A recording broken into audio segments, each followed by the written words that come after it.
Hey. Hooray! Hello, we are live. I'll do the obligatory Instagram. Yes.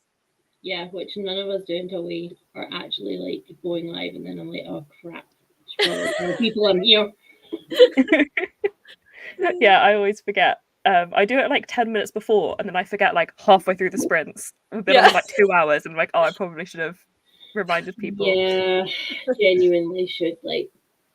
There we go. Awkward selfie. Yeah. Let's filter the hell out For of the people that. that are already here, let us know what your plans are for the sprints. Anything goes, pretty much. So, what are you doing? And do you guys want to introduce yourselves while I Instagram? Sure. Charlotte, do you want to go first? Because I'm not a whole person yet. Sure. Hello, I am Charlotte.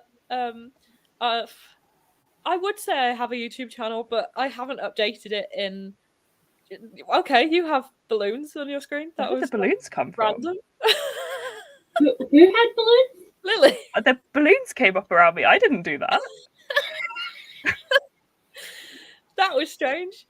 That was Charlotte. That was a hint that you need to start uploading YouTube videos again. that was like, yay! Yeah. Yeah, I have actually been thinking recently about making videos again because I do miss it. So maybe I will come back at some point. I just don't know what about because I'm hardly reading at the moment because I'm so busy. But yeah, I do books stuff sometimes. I sometimes read books. Yeah. Are you going to be nanoing on these sprints? Possibly. I'm in a reading mood, so while I'm actually in a reading mood, I'm going to do some reading. Nice. I've recently decided to read. I'm trying to read all of Leigh Bardugo's entire catalogue. So, because I'm currently obsessed with Shadow and Bone, the series, but I actually have not read the books. So, like Six of Crows and Crooked Kingdom I read and absolutely adored a couple of years ago.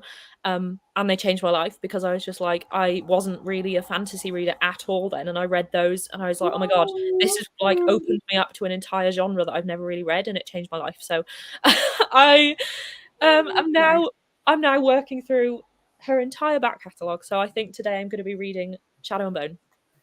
Nice.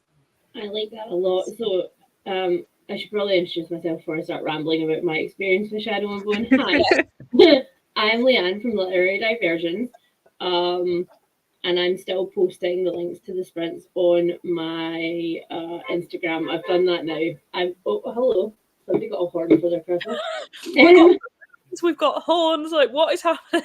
Seriously, I'm like, that is way too enthusiastic. What day is this? Saturday. That is way too enthusiastic for a Saturday morning.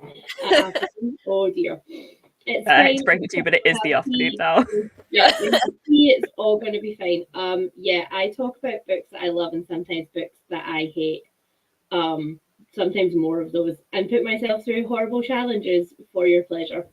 That's the best introduction we're going to get. However, on the subject of Shadow and Bone, so I picked up the first one in that series because I was like, oh, it's vintage YA. I've never read it. I'm a big fantasy gal.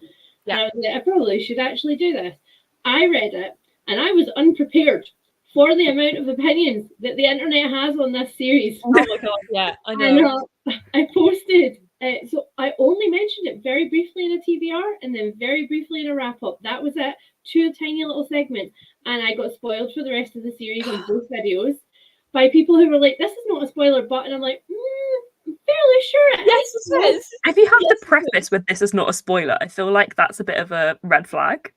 I feel quite lucky because I read it before I was on BookTube. I was a blogger at the time, but no one read my blog, so I wasn't getting any comments. It was fine. No one was going to spoil it. And the way I read it, the reason I struggle now, people will be like, what's your favourite Shadow and Bone? I can't tell you because I listened to the audiobooks and I listened to them back to back while I was working on my dissertation. So for my dissertation, I had to go to a separate isolated lab because I was a chemistry student and I had a mammoth tooth. they're a dime a Like dozen. one Do does. not be freaked out by this. Yeah. But I had a mammoth tooth. I had to cut chips off of it, and I had to like drill it down to get to the enamel. That Right. takes hours, and I Yeah. had to be in an isolated lab because the dust would get everywhere and contaminate everyone else's work. So I was just in this lab by myself for like a week. And so I just listened to Shadow and Bone back to back, and I could have my own opinions on it without being spoiled or other people being mean about it or anything like that. But I Yeah. now also have a thing of I could not tell you which book is which. I just That's fair. powered It's through. all just merged into, yeah, that's fair. I got to say though, like, it wasn't, I was expecting that I'm team this person or I'm team this person comments. Like, it's vintage white. I was expecting this. Yeah. I was not expecting the people who were like, you can't think this about the plot and that's not a valid theory. And also there's this thing in here. And I was like, y'all are feral. I did not expect I've never that. seen that side. That's It was mad. it was real bad. And as soon as I mentioned it as well, because I mentioned it later on in the video just in passing, like, you people are scary and I might not read anymore. And so many people were like, this is why I haven't read book 2. And I was like, Oh my god. it's bad. It's wild out there, guys. It's not safe. Yeah. Oh my god. Say hello to some people. We have hello, welcome. Hi. Saji couldn't join us, Ness, but thank you for being here anyway. Gallant. Sounds good. I'm really excited to try Gallant because I went to the Schwab talk in London last week, and she got me very hyped for Gallant because she was like, oh, this is a book I can only write now because Addie did so well and it's really weird. And I was like, oh, okay. I really like Gallant, like a lot. And also, controversially, I think, even though it's got like beautiful, like imagery in it and stuff that goes with it, I listened to it on audiobook and then just kind of went back and looked at my hardback, and the audiobook was amazing. It's got sound effects and like music and stuff.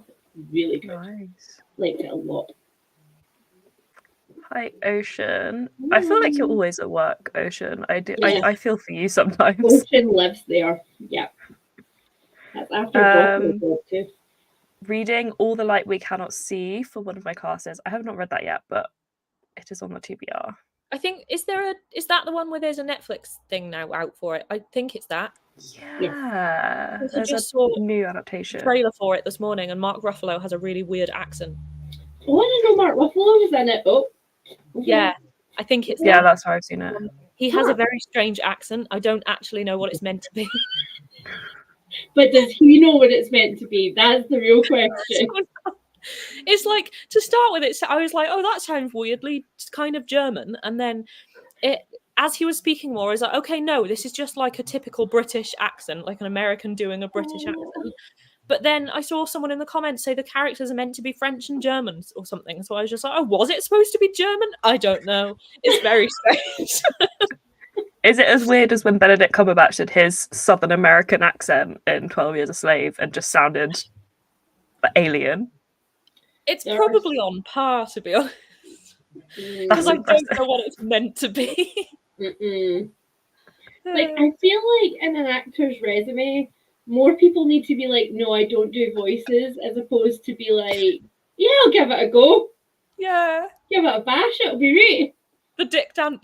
Oh my god, Dick Van Dyke effect. Like, that's how I always think about it. With people doing dodgy accents, I always think of Dick Van Dyke. That's a shame, because I never want to think about Dick Van Dyke.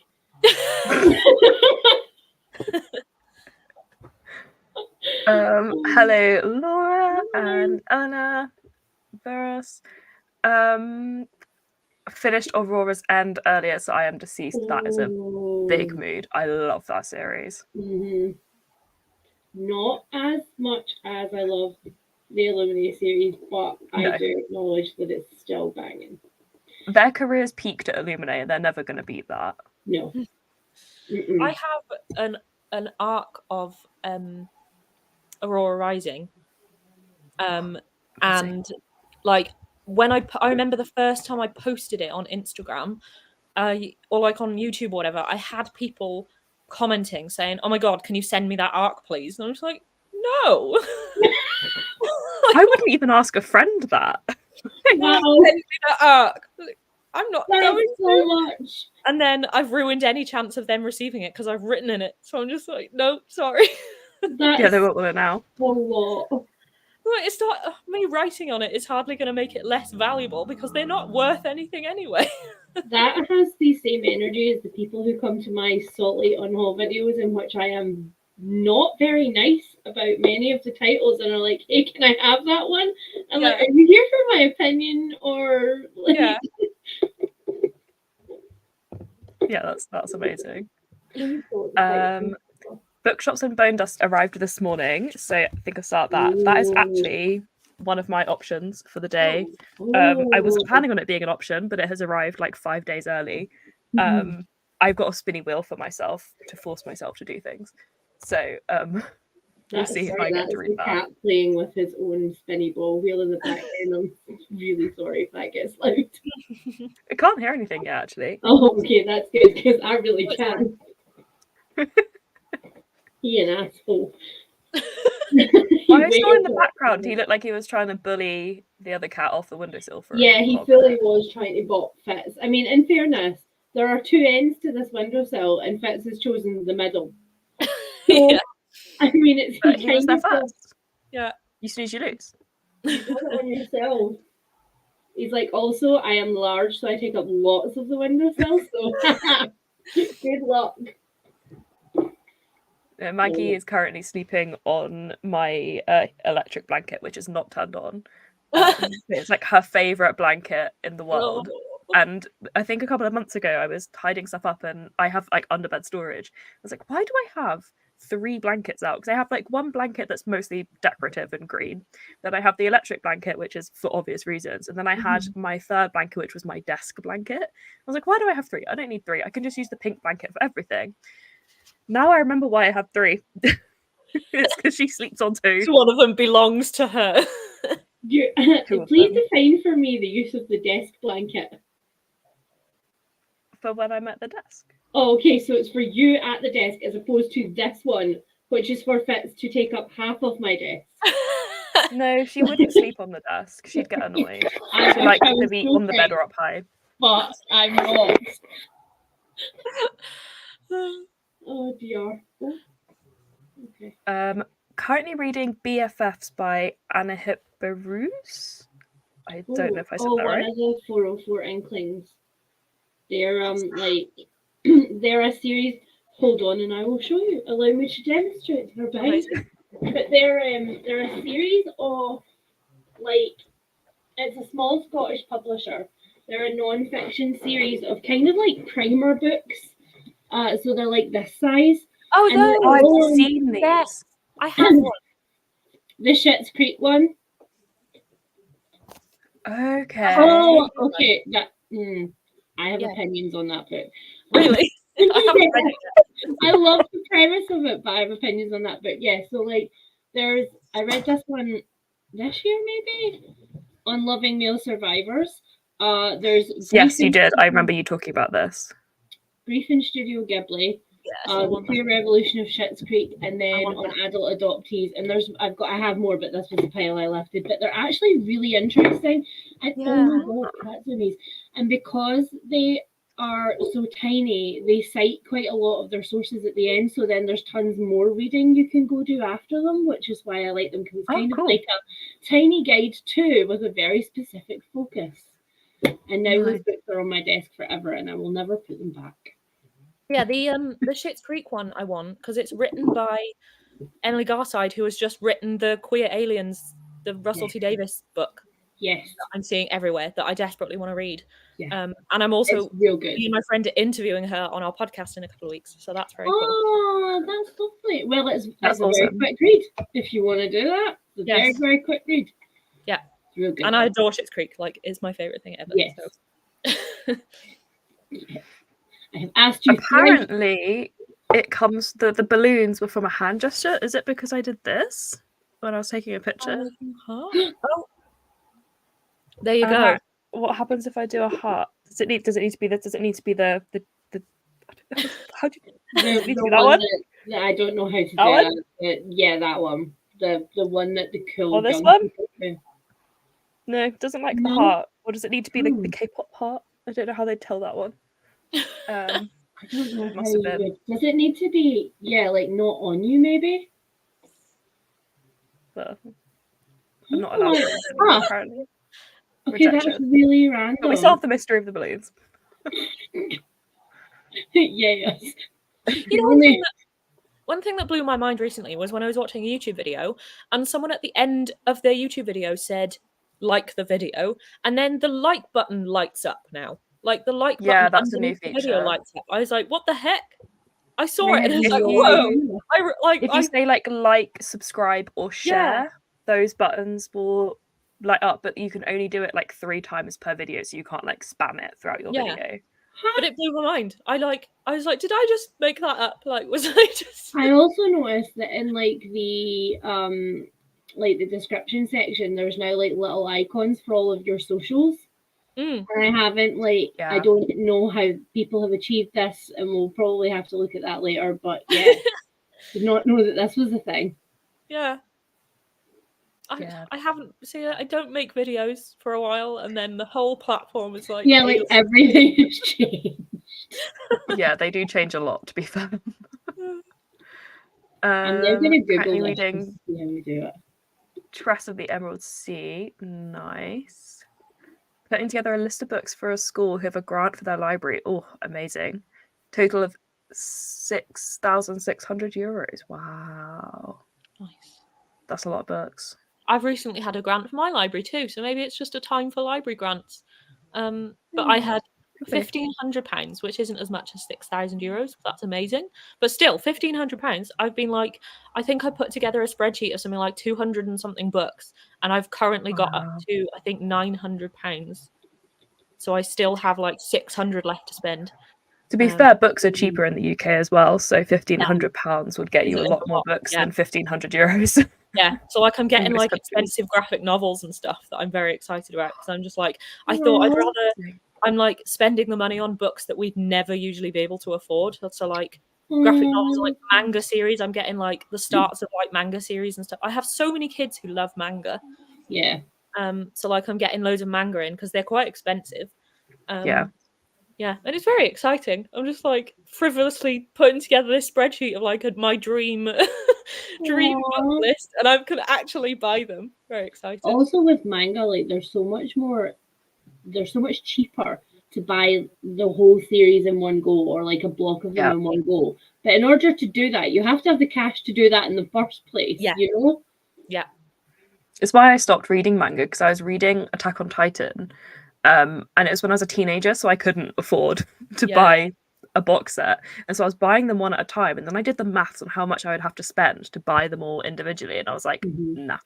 Absolutely. So maybe one day, I still have the stack of them somewhere here, of the ones I've already read. I might go back and read them and start, like, finish it eventually. But it gets pricey. Yeah. Very My pricey. local library is pretty good for manga. Like, I'm slowly reading One Piece at the moment, and like my library has like loads of volumes of it, so like I've managed to get up to number 5, I think, so far, all just from the library. So that's awesome. My local library is horrendous, or I would use it all the time and I would live there. But it's basically it's great if you want book 16 in whatever Scottish crime series, or if you want really, really serious and pretentious literary fiction. No. That's basically your 2 choices. No. Mine is like, are you retired or are you under 10? Yeah. And if you're in between those ages, you may only read crime or Mills and Boon, or occasionally literary fiction.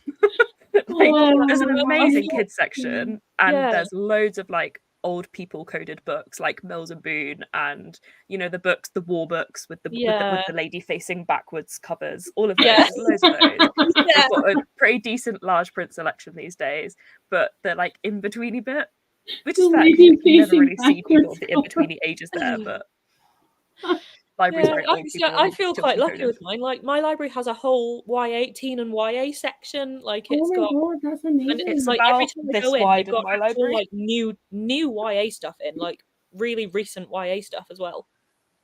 they've just built like a new building in our town that they've now moved the library into, and I was like, oh, cool. So that means no, the same books, new shelves. Like, I'm sorry, but I'm deceased with the like women looking away and the war novels. Like, my husband has abandoned me. I'm possibly holding my luggage and a small child. Yeah, there's loads of those. Ours got refurbished just before COVID, I think. But they kind of prioritize redoing the kids section because that was pretty depressing before. And they've added like a study room, a couple of meeting rooms. So they kind of prioritize resources and like spaces, which I think is fair. Yeah. But what I find frustrating is our ebook selection is terrible. Like we have basically hardly any ebooks, and so many people are like, "Oh, but like your library will have loads more newer books and ebook." No, they do not. No, they really do not. Oh, our ebook system is really convoluted, so you can get it, but only if you can work out how to get in first. It's kind of like a test, like how much do you like to read? I love that old people coded. Yes, it is old people coded. So we've got Flames of Albion. I hope you enjoy that one. The novella that goes with Haunting Adeline, that is brave, but yeah, don't read that at work for sure. Hello from Maine. Hello. Hi, I think Hellbent. I need to read Hellbent. Like, yeah, you do. Really need to read that. But I think I might need to read Ninth House first. Or Wheel of Time, Book 13. Wow. That's dedication. Commitment, Bob. That's commitment. Mm-hmm. Hype for the next Leigh Bardugo book. I have pre-ordered it. I'm very excited. I feel really bad because my work bestie, his daughter is, I think they're still 12. They might be 13 now, but they're like 12 to 13. And they've just gotten into Leigh Bardugo, started with Six of Crows. I think I recommended it to them because I recommend a lot of books to his kid. And then they read Shadow and Bone and watched the TV series, absolutely loved it. And then he was like, but they can't read Ninth House, right? And I was like, no, they definitely cannot. And then obviously like the new book got announced and it's the same kind of age category as Ninth House. And apparently they're really upset about it. And he was like, they just want to read the books. I was like, I'm really sorry. I think Leigh Bardugo is kind of going adult these days. Like 3 years maybe they can start reading them, but I love how you've become partially responsible for that as well. Like, I'm really sorry, but Leigh Bardugo appears to be writing adult books and I can't do anything about that right now. Yeah, and I'm like trying to recommend other books that are like similar vibes but more age appropriate, like The Isles of Storm and Sorrow by Bex Hogan is kind of a bit dark but still appropriate for 13-year-olds. But we've just been like talking about how frustrating that age category is, like the most frustrating age to recommend books for, because they have the reading skills to read older YA, but they don't have the maturity to read older YA, and they don't want to read younger YA. Oh, it's so frustrating. That's what I struggle with. Like when I get year 7s come in, I can give them all sorts. Like when they're 11, I've got so many books I can give them that they'll love. And like we've got so many of where their reading age is slightly younger as well, so I can give them like middle grade and they'll love it. But yeah, it's like when they get to like year 9 and they're like 13, 14 upwards, I'm just like, it's such a struggle because like I've got so many books I wish I could give them, but I can't because I know that they're too mature. It's a weird thing as well that like in publishing there are these like very specific little gaps. And like that's obviously why new adult like begun to exist, but also I find that new adult predominantly is really just not. It's really not. It's just either YA or it's adult, and we've said it's new adult because we don't know how to market it, so that's what it is now. And I'm like, how have publishers who can definitely like look at the new Rebecca Yarros book and be like, yeah, we can make cash off of that, not go, oh look, there's a big gap in the market, let's find books to fit that. The thing is, I feel like it should be teen fiction is for like 12 to 15 and then young adult should be 16 to like 21, Yeah. Because I feel like Adults, probably? 16-year-olds are capable of reading. Like Yeah. a lot of 16-year-olds will be able to handle Ninth House. Mm-hmm. You know, the age of consent in the UK is 16, so we can't really Yeah. gatekeep that much. But there is this problem of, because YA has become interchangeable with teen fiction. Yeah. Like, I remember going into Blackwell's in Oxford, and they had the Spanish Love Deception in the YA section, Yeah. and a few other romances of that caliber. Nice. And I went up to them and I was like, you cannot shelve. Like, I was like, do you know what's in that book? Like, it even says on the back, 18 plus only. And they were like, oh, well, but the definition of YA is changing. I was like, yeah, but you can't shelve that next to Heartstopper, Yeah. because people will think it's for the same group. It's the same as like with what was it when people were there was something a while ago where people kept shelving it as YA and people were like, A Court of Thorns and Roses. Please it stop. might have been like Jay Kristoff or something. I can't remember. Yeah, he gets shelved as YA a lot. So does Yeah. Schwab. Again, the First Red Rising book as well, and I'm like, honey, no. It's Yeah. aggressively not YA. Yeah. Well, I think when I was at Schwab's talk, they basically said like they don't write YA. Yeah. Like Schwab basically, she was saying like I write middle grade and I write adult, but because I'm a woman, or I'm perceived to be a woman, Yeah. they put my books in, like, she was like, A Darker Shade of Magic is like the younger end of adult, but I would not class it as a young adult series. Yeah. But people often will shelve it as YA just because they think woman. Yeah. It's frustrating. Yeah. The folks in Lianne's Discord, Emma needs some help picking the books, so go help. If you don't get enough responses, let us know in the comments and we can help you. Let me go look and see what the options are. Going to be studying. Good luck, Emily. I wish you well for that. Okay, getting so omnibuses for mangas is very valid. Yes. The choices are A Curse So Dark and Lonely, The Darkest Corners, A Very Large Expanse of Sea, and The Constant Princess, which is a Philippa Gregory. My vote is A Curse So Dark and Lonely. Yeah, my vote is that one and only that one. Did you not like any of the others? No. That's the only one I know, but I do love that book. I haven't finished the series yet, so what is the I'm a nightmare for that. Corners? Let's see what that is. That looks intriguing.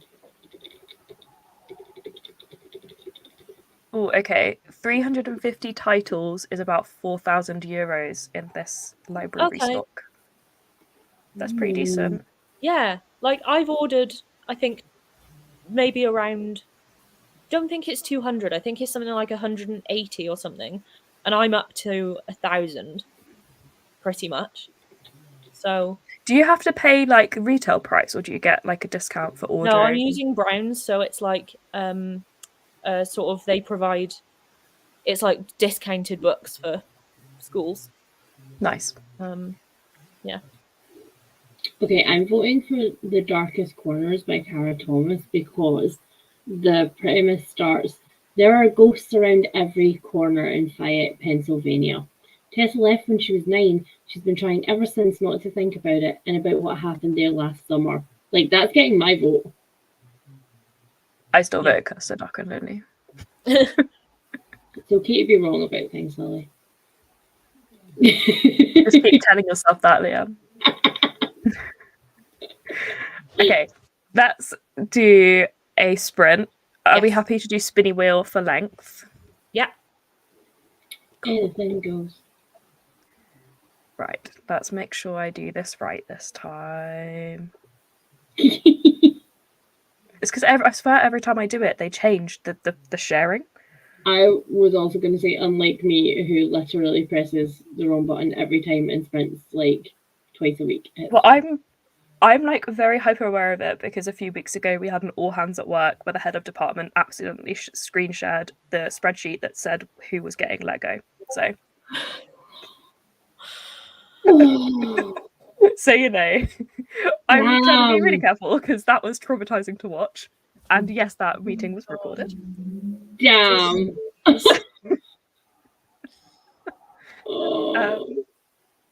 Anyway, let's see how now that you've broken us with that information.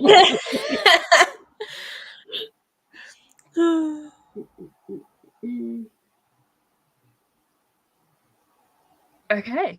Okay, We'll Nice. start so with a short ease us one. in. I have just realised I've not got a Pomodoro timer ready. Now I'm going to do a spinny wheel for myself to see what I'm doing in this Ooh. short sprint. Okay. Kind of hoping it's not writing because 20 minutes of writing is going to be hard, but Yeah. I bet the wheel's going to hate me now. Yeah, you've This said is it how out I get loud, so things you've done. cursed it. Oh, yeah. See, never say it out loud. Don't you jinxed it. I do have a lot to catch up. I've only done the first day of Nano, so Yeah, I've only done I one do day need to so catch up. far as well. So actually, no, I've done 2 days. That's fine. I feel better about that. Okay, I'll stop the screen when I Yeah. get the timer ready. Is everyone still sticking with reading other than me? Yeah, I'm gonna make my hair not look like this anymore, and then I will read, seeing as it Yeah, is I think I might quickly grab some food and then I'm gonna read.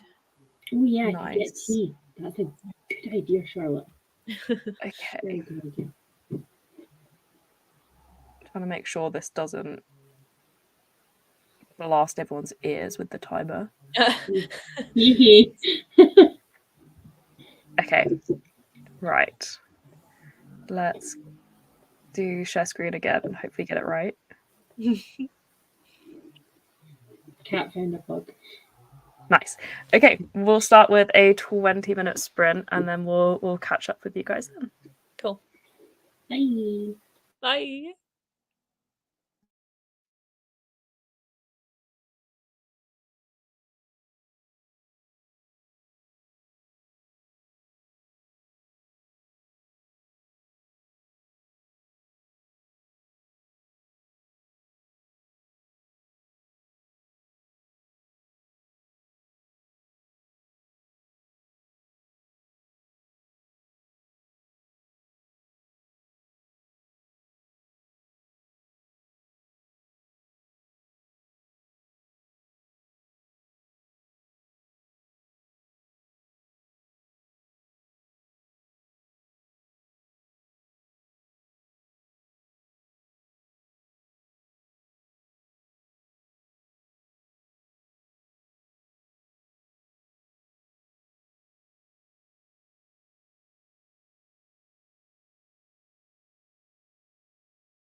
Hey. Hello. Hello. How did we all get on in that sprint? Did my hair not look like it did? It looks lovely. Thanks. I made tea and I downloaded Iron Gold so that I can properly break all of my will and resolve to not cry on a stream. Is that the next Red Rising book? Yeah. Is that the last one? No. So there's Okay. 3. There's the original trilogy, and then he expanded it and made it multi-POV, and it's several years later, after the effects of what he has done, and I have all of the fear. So then there's Iron Gold, Dark Age, Lightbringer, and there's one more to come out. So Lightbringer's just out in hardback. So I've got a few to go, and they get bigger as they go. Like many authors. Yes. I have the fear. How about you? I ate my lunch and then I read for like 6 minutes, I think. But I also changed my mind on what book I'm reading. Okay. Because I remembered that I have a library book that I need to read. So I'm currently reading Welcome to Night Vale. Oh, nice. That was so many noises from me, but yes. I remember that being a big thing when I was a teen. Pardon? That was a big thing when I was a teenager. Yeah. But I started listening to it way too late. Like I only started listening like last year, maybe the year before. Never I keep forgetting about it. Like I keep forgetting it exists, and then I go months and then come back to it, and I'm just like, oh yeah, I'm gonna start listening to this. Still going? Yeah. But I'm going right from the beginning. I'm like, I've literally gone back right to the start, and I think I've listened to like 60 episodes of it over the last oh my god, I love year that. or so. I do that with podcasts. I'll like forget it exists, and then I'll listen to like 8 years worth of episodes in like a week. But this has taken me like maybe 2 years or something just to get through like 60 episodes of it, because I always forget about it. But I saw the library had this, and I just like I saw it on the shelf, so I just grabbed it. Yeah, you're like, it shall be mine. Yeah. And I'm like 60 pages through at the moment, so I'll see. It's quite quick to read as well, so I'll see how much I can read today. Nice. Please praise me, because I actually updated my Goodreads as I started reading something. Never in my life. I've deserted my Goodreads completely. I will truly praise you when it's updating Storygraph. I did both. Nice. I did both. I'm really Storygraph as well, but I'm just rubbish at tracking things at the moment. I'm just like, I don't need to track them. I'm just gonna live my life. Like, but then I like having. That's valid. Someone told me, like, asked me the other day. I went for breakfast with a friend, and like, he said, "So what have you been reading recently?" And I was like, "I don't know. I have to check my Goodreads." And then I was like, "Wait, I haven't been updating my Goodreads, so I don't know that answer." Like, I have been reading things with words sandwiched between cardboard, and it has been good. But I could not give you a title of what I've read. Like, I do not know. Fair. How did your 20 minutes of writing go? I got to about 250 extra words. I'm at the very beginning because I'm starting from scratch for this nano, and I hate it. I hate everything about it. It's the worst thing I've ever written, and I hate writing beginnings, so I'm not in a good mood about it. Same. But it is this is why I'm not enjoying it, because I don't get to do the cozy fantasy adventure bit yet. I've got to set it up. But it's a cozy fantasy adventure, kind of like Tangled, the Disney movie, meets Legends and Lattes. So kind of a similar dynamic to hello Maggie. Hello.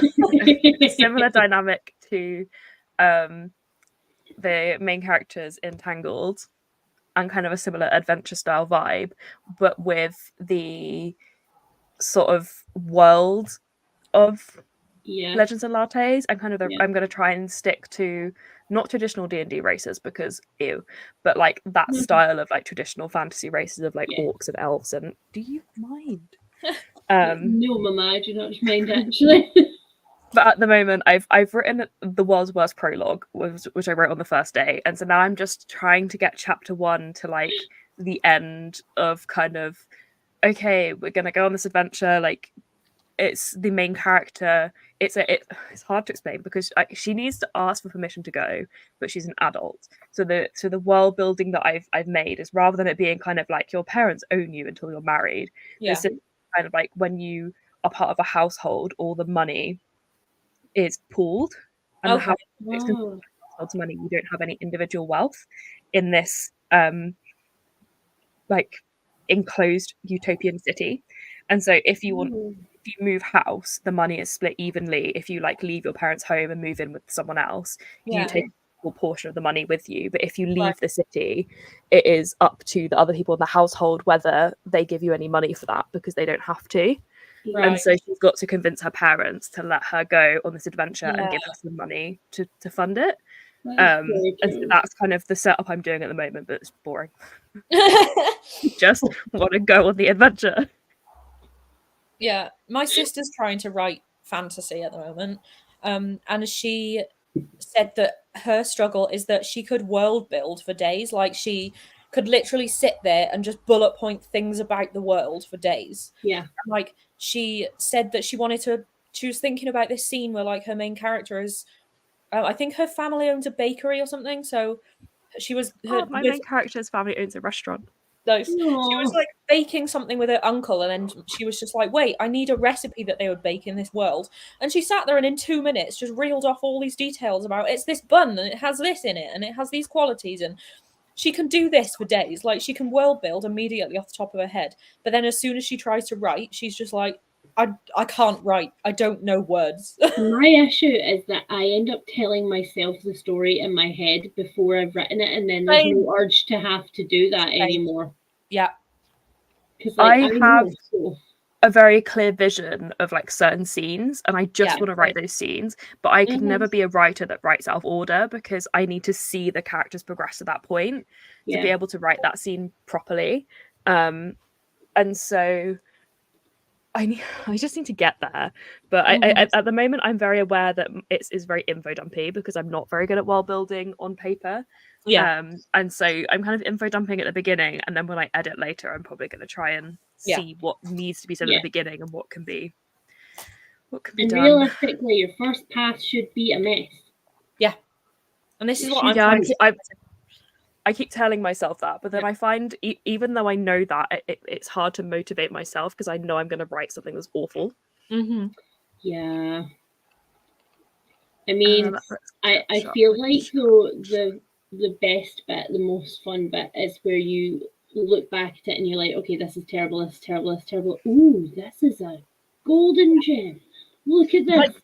I actually really like editing. So like, I'm quite excited to get to the stage where I have a whole draft written, and then I can go back to the beginning and I can kind of look at it from above and kind of, I like that stage. Well, I know a lot of authors really dread the editing stage, but I actually prefer that. So like recently, I had like 30,000 words, or like maybe 25,000 words or something at this point, and a couple of months ago, it was over the summer, I decided I wanted to change the entire thing from first person to third. I remember this. Yeah. So I went through like 25,000 words, and I was just like completely changing the whole thing to third person. And I really loved it. I was really enjoying this whole process of sitting there just editing the whole thing to change the whole perspective. That makes my heart hurt. And other parts of my body that are unmentionable, that makes them hurt.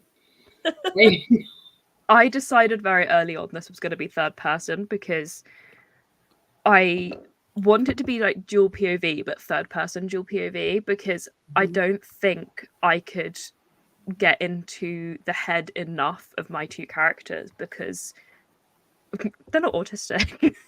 Yeah. And like I don't want them to be in this story. Yeah. So I don't think I could write a neurotypical thought pattern. So instead I'm just going to narrate. What are those?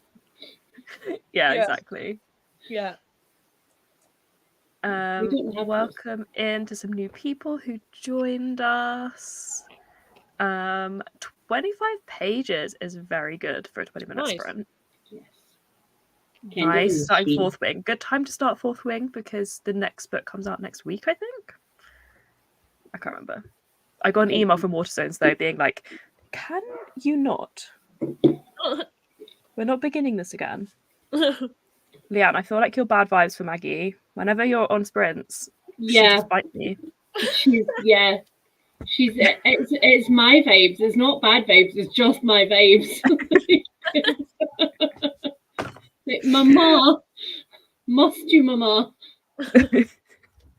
Yeah, I got an email from Waterstones being like, your pre-order is going to be delayed because there's an issue with the publishers, and I was like, I hope it's an issue for publishers for everybody, because otherwise I will see spoilers and I'm not going to be happy about it. No, otherwise known as there's an issue with us because we suck. Yeah, but they had the exclusive edition, so.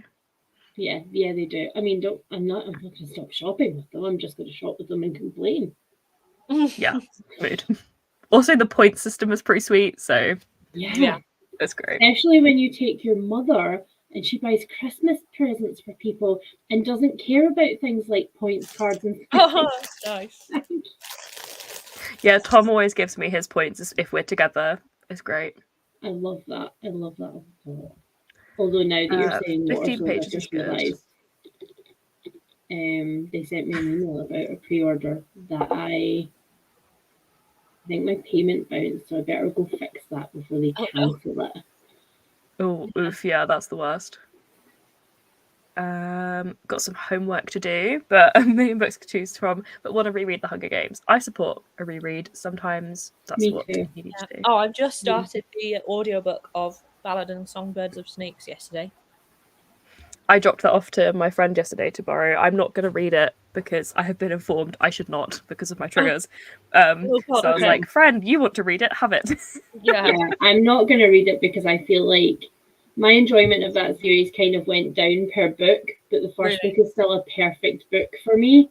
Yeah. And I'm not going to lie, like the movies are actually very screwed up with me, but the movies are real comfort watches. Yeah. Back-to-back comfort watches. So it's like a nostalgia thing, isn't it? Yeah. And I know the ending, so it's fine. Fine. A very productive sprint. Caught up with all the messages and tried a chapter tag. Nice. Playing solitaire is very valid. I love solitaire. Fine, yeah. Love that. Sometimes we just need candy floss for our brain. Yeah. Cleaned my space and read the first chapter of both books. Oh, fair. I don't want to pick up 2 fantasy books with the Iron Flame, but yeah, I support that. Yeah. That's such a good point. Maybe I should try and binge Bookshops and Bone Dust this weekend. We'll see. Nice. Oh, sorry, the chat is jumping for me, so I'm struggling to make sure I catch everything. The Wadsworth prologue, I promise you, it really is. It's so bad. It's in the prologue as I was like setting up kind of explaining the origin of this city, because it's like a utopian city that's kind of walled off, and it's kind of inspired by if anyone's watched or read Game of Thrones, I don't know how it is in the books, but in the TV show there's the city of Karth, which is like this walled city that they don't really let people in or out, and it's very utopian inside, and so it's kind of inspired by that but less evil, because this is a cozy fantasy. I was going to say I'm not aspiring to live in Karth. I would rather be outside of the walls in the desert. Yeah, it's like the idea of this walled city that's like a port city is kind of how Karth is, and how beautiful Karth is on the inside, and the kind of the architecture they use in the TV show is the vibe that I'm going for, not the slave labor vibe. But I was writing this prologue. I was writing this prologue, and I remember I was texting Charlotte being like, this just makes me realise how little I know about my book. Yeah. Because I was just like, I haven't even named the sea, man. I had to come up with a name. Yeah. But it is terrible, but we'll fix it later. It's fine. While you were saying about names, I asked my sister the other day, can you just send me some random names? Because I just need to name, like, one of my main characters has just moved into his uni halls, and I was like, I just need some random names for his flatmates. She writes either fantasy or she just reads like Enid Blyton era books. So the list of names that she gave me. Oh my god, hang on. Where is it? I feel like this is going to be fun.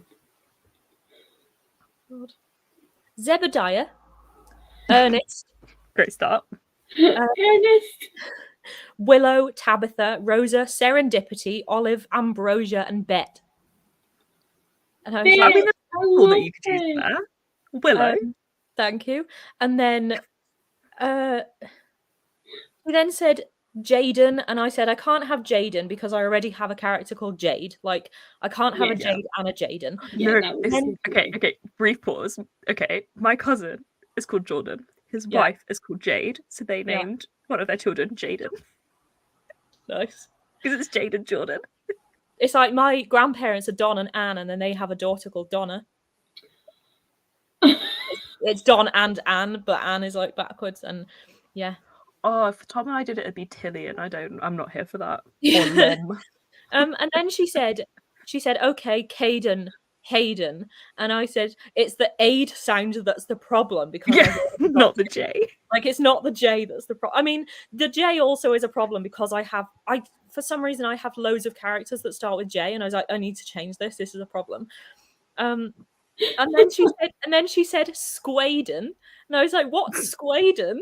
And then when I said no, it's the aid sound that's the problem, she then said Squaden, and I was like, Squaden, and then she extended it to Squaden McFinty, and I was like, I don't know why this was making me laugh so much that I was like, yes, he's just going to move into his flat and he's got a flatmate called Squaden McFinty. I like your friend's vibe a lot. Oh my god. Yeah, so this was just making me laugh. These are the characters. So I was like, thank you for telling me not to come to you for character name suggestions anymore. Yes, thank you. These have helped me so much. Oh, yeah. There's been a lot of commiserating on the writing front Yeah. in the chat. An Animal Crossing inspired slasher. I am actually very good for that. Oh, wow. Okay. Horrible at grammar, but like to write. I feel like though the grammar part is like the least important thing because that's something that can be fixed by Google Docs and Word. Like, go for it. This is a fat mood. Can never write more than a paragraph before I start hating writing. Yeah, that's a mood. Yeah. Very spendy day of the day because I ordered 2 special editions of Fourth Wing. Oh yes, that would be very spendy. Yes. I have not done that. I'm still cursing myself for not buying the Waterstones exclusive edition before it blew up. Aww. How does it feel to be living my dream? Liv? I would also be saying, hey, from York, England. I'll be doing that in 2 weeks, but not living there, which is sad times. That is sad. Love in the chat for serendipity. Yeah. My sister said as soon as Iron Flame gets delivered, she's shutting herself in her room and reading. I'm only to disturb her when she requires feeding or a thermos of tea. Can I just do that with all reading though? Yeah. I mean, this is why it's quite great dating like a gamer boy. He's not like an intense gamer boy, but like Tom has ADHD, so he'll get a hyperfixation. And his current hyperfixation is Baldur's Gate, which like you can't just play Baldur's Gate for 30 minutes. You have to play that for like 5 hours. Yeah. And so he goes and plays Baldur's Gate, and I get to just read, and it's amazing. So nice. The way though that you said he's a gamer boy, and my brain immediately jumped to Avril Lavigne, and I'm like, who is a gamer boy? Same. Yeah. Just call the guy Squid. I feel like though you could just have him be called Squid, and it's like a nickname. Yes. Yeah, and nobody ever explains why. Yes. Yeah.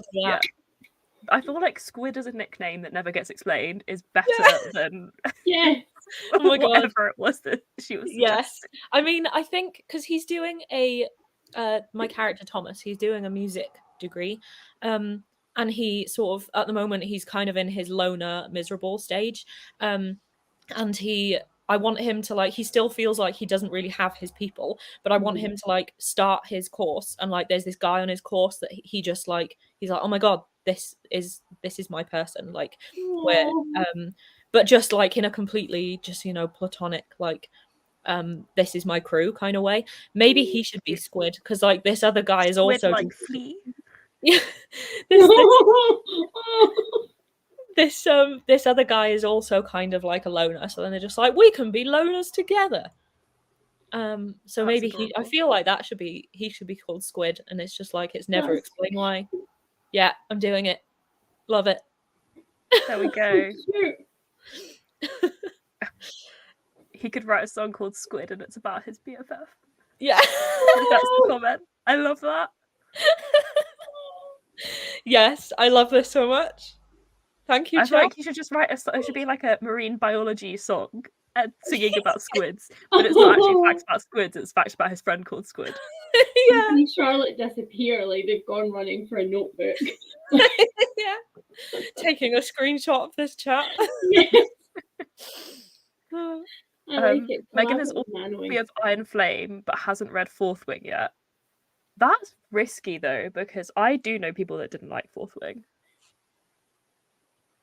Yeah. I mean, no, I didn't hate it. It just ended up like not being my thing. It like fizzled for me. It started well, and then I was like, wait, I don't care, and I left. But it wasn't like I don't understand why people love this thing, because I totally do. No, that's fair. It's just not a me thing. Fair. I'm allowed to be wrong about things too. I don't know. I don't think you're wrong about it. It's definitely one of those books that's very I think if I'd read it 2 years ago, I probably wouldn't have liked it because my tastes have changed. Yeah. I want to do a video that's a 5-star edit where I go through all of my 5 stars and I'm like, are these still 5 stars? Because my tastes have changed so much. Yeah. Yeah, I was thinking of doing like a tier ranking. Yeah. Of every what I was gonna do was go into my old Goodreads profile and go to my favorites that things I tagged as favorite and see and then tier rank them because I know there's gonna be some books in there that I'm gonna like 15-year-old Lily was wrong. There's who are you? There's a book that I read when I was probably about 14, and I don't know if anyone knows All the Things We Didn't Say by Sarah Shepherd. Sounds familiar. But I might be getting HelloFresh. I'll be right back. Okay. Okay. But this was a favorite book of mine when I was like 14. And I think I don't know if it's just maybe because it was one of the first books I read that was slightly more mature with its themes. So I just felt like such an adult reading this book. But I started rereading it recently, or like last year. Literally in the first chapter, it's entirely fat phobic. Like, so much of it is just like I think she used to have a best friend and they lost touch, and because one of them moved away or something, and they get back in contact with each other, and there's like 4 pages of her just like constantly digging at how her friend is fat now, and I'm just like, I was reading it like this was my favorite book when I was 14. Like, I think I can't remember what it was, but I had a similar thing where like I revisited a book that was like one of my teen favorites, and I was like, "Ooh, interesting." Yeah. And it's why I always, for me, it's a red flag when someone says like The Hating Game is one of their favorite books, because I DNF'd that because like the first 30 pages were so aggressively fat phobic that I was like, "How can you read this and not go, that is incredibly fat phobic? That's horrible." Yeah. Like that, I was like, Yeah. Right. I think while we're waiting for Lianne to get back, I will do spinny wheels. Largely because my laptop is dying. Oh no. So, okay. Oh, I don't want to do that. There we go. Okay, I think I've got the right one. Yes. Okay. Let's see what it has in store for us today. I love the tension. One extreme to the other. We'll do a 60-minute sprint. And then I'll do... Oh, I didn't share it correctly. Of course I didn't. I think we want this one. Let's see what I'll be doing for 60 minutes. I just get the feeling I'm not going to be happy about whatever the answer is. Oh. I would have cried if it made me do 60 straight minutes of writing.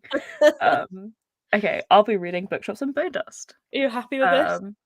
Yes, I am. It arrived this morning, and Nice. I was like, I remember getting the notification saying like it was shipped, but like post around here is awful. Yeah.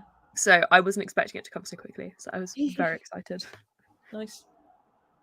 I love rediscovering records of my own reading and going, who is this? Yeah. Yeah. I flicked through my old reading journal from 2016 and was literally shouting at the pages, "You did not read Frankenstein in one day, you little liar." Oh, that's so funny. I remember when I had my public Goodreads account, I would sometimes get embarrassed about some of the books I was reading, so I would pick whichever Harry Potter had the closest page count and log that instead. Oh my god! So there was some that's it's really like I read cute. looked like I read like Goblet of Fire about 6 times one year, and it's like just because I was embarrassed. Oh god! Aww. And this is now when my story graph only friends that I'm buddy reading have access to it. Right. Because I just like there's some questionable romances that I have read on hyperfixation spirals that the world does not need to know about. While you were away, we have spun for a 60-minute sprint. And I have been saved. I am reading Bookshops and Bone Dust, not writing. I like that a lot for you. I will probably film the start of this vlog. Oh, and apparently phone my mother back. Lovely. Yay! And then maybe read a bit. Cool. Nice. I might do a mix and match of reading and a bit of writing because now I'm inspired by Squid. Yay! Do it. Absolutely do it. Exciting. Cool. We'll catch up again in an hour. Yeah. See you soon.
Hello, hello. Hello. We stop the timer. How did we all do in that sprint? Meg got. I did really well, actually. I started the vlog and picked this brick back up and read 30 pages. So I will defeat it before the end of the year. I will finish this series before the end of the year. What series is this again? It's the Athena Club series. It's the follow-up to The Strange Case of the Alchemist's Door, which is one of my favourite books in the whole world. So the fact that this has been sitting on my nightstand with a bookmark in it at page 175 for roughly 9 months is a problem. I feel that. I hate this about myself though, because I'm trying really hard to break this habit of keeping books in favourite series for like a rainy day, or just like thinking about being bereft when there's so many Fitz hairs on this. He was loving on the book during the sprint. Like I feel bereft when I'm like, but that's going to be the end of the series. There's going to be no new character stuff for me. Yeah. And then I just don't do it, and it's dumb. Because there is no character stuff that's in here. I'm just not reading it because I don't want it to end, which is dumb. I've done that with so many series. I think in 2024, my plan is to focus on getting through some of the series. I think I'm going to make some goals for myself and like put myself on a semi book buying ban until I complete certain goals. Yeah. Not a 100% book buying ban because I need some joy in my life, but yes, that's my plan. Doing the bingo board this year has really kind of made me look at book buying habits in a different way. Not in that I'm never gonna stop buying books. Like I'm not gonna stop buying new shinies or anything. Yeah. Since I put the Kindle Square on, for example, I've barely bought any books on my Kindle because I'm like, well, I'm not reading them, so what's the point? Yeah. And I think if I added up how much I'd saved from that this year, it would be kind of alarming. So, like, adding the different squares on the bingo board has also made me kind of look at, like, okay, well, I start a series and I make a good go of them, but I really rarely finish them, like, really rarely finish them, and that's brutal. Yeah, that's a mood. How did you do, Charlotte? I got distracted for like 10 minutes, maybe 15. Just watching an Instagram thing that I just shared on my story, and then I read like 15 pages of Night Vale, and then as I was reading it, I was just like, I really want to read Shadow and Bone. So I put that down at the end of the chapter and then read like 30 pages of Shadow and Bone. Nice. I think I read like 45 pages in total, but over 2 books. That's awesome. That is really good. Yeah. What about you, Lily? I think I had a needy baby. Yeah. Who insisted, for context for people that don't know this, she prefers being fussed on the floor. And so she will sit on the floor next to me and very politely tap me until I go and sit on the floor and fuss her. Oh. So I had to do that for a bit, and I went and got a snack. But I read about 40 pages of Bookshops and Bone Dust. How is it? Anyone missed that? It's good. I think it's the same as Legends and Lattes. Like the first time I tried reading Legends and Lattes, I couldn't get into it at first, and I was like, oh, I don't really get the hype. Yeah. I'm not into it yet, but I can feel like there's certain characters that I know that I'm gonna love. Yeah. It's just a very like set up beginning, and I was a bit surprised. Like the first, like the prologue is a battle scene, because obviously this is like the story of how in Legends and Lattes, Viv the orc is setting up a cafe. Yeah. And this is the prequel, so this is kind of the story of how she ended up leaving, being a mercenary. Right. Yeah. So it did start with a battle scene, and I was like, oh, I was not expecting that. Yeah. Kirsty read my proof when she was here, and she kind of hit the nail on the head for me, which is like, it's great. Like, it's great that there's a follow-up. It's great that there's another book with the same feel, but it could easily have been somebody else's story, because effectively we've kind of already had Viv's story. Like we've kind of already got most of it, and so like give me another character's background who I don't know as much about. I would quite like a Becky Chambers style, like A Long Way to a Small Angry Planet, where each book in that series, which is my current obsession, it like a character that's mentioned in a previous book. Yeah. So like one of them follows the sister of the pilot Yeah. first book. Yeah. And so like she's not even in that book at all. She's like briefly mentioned as I have a sister.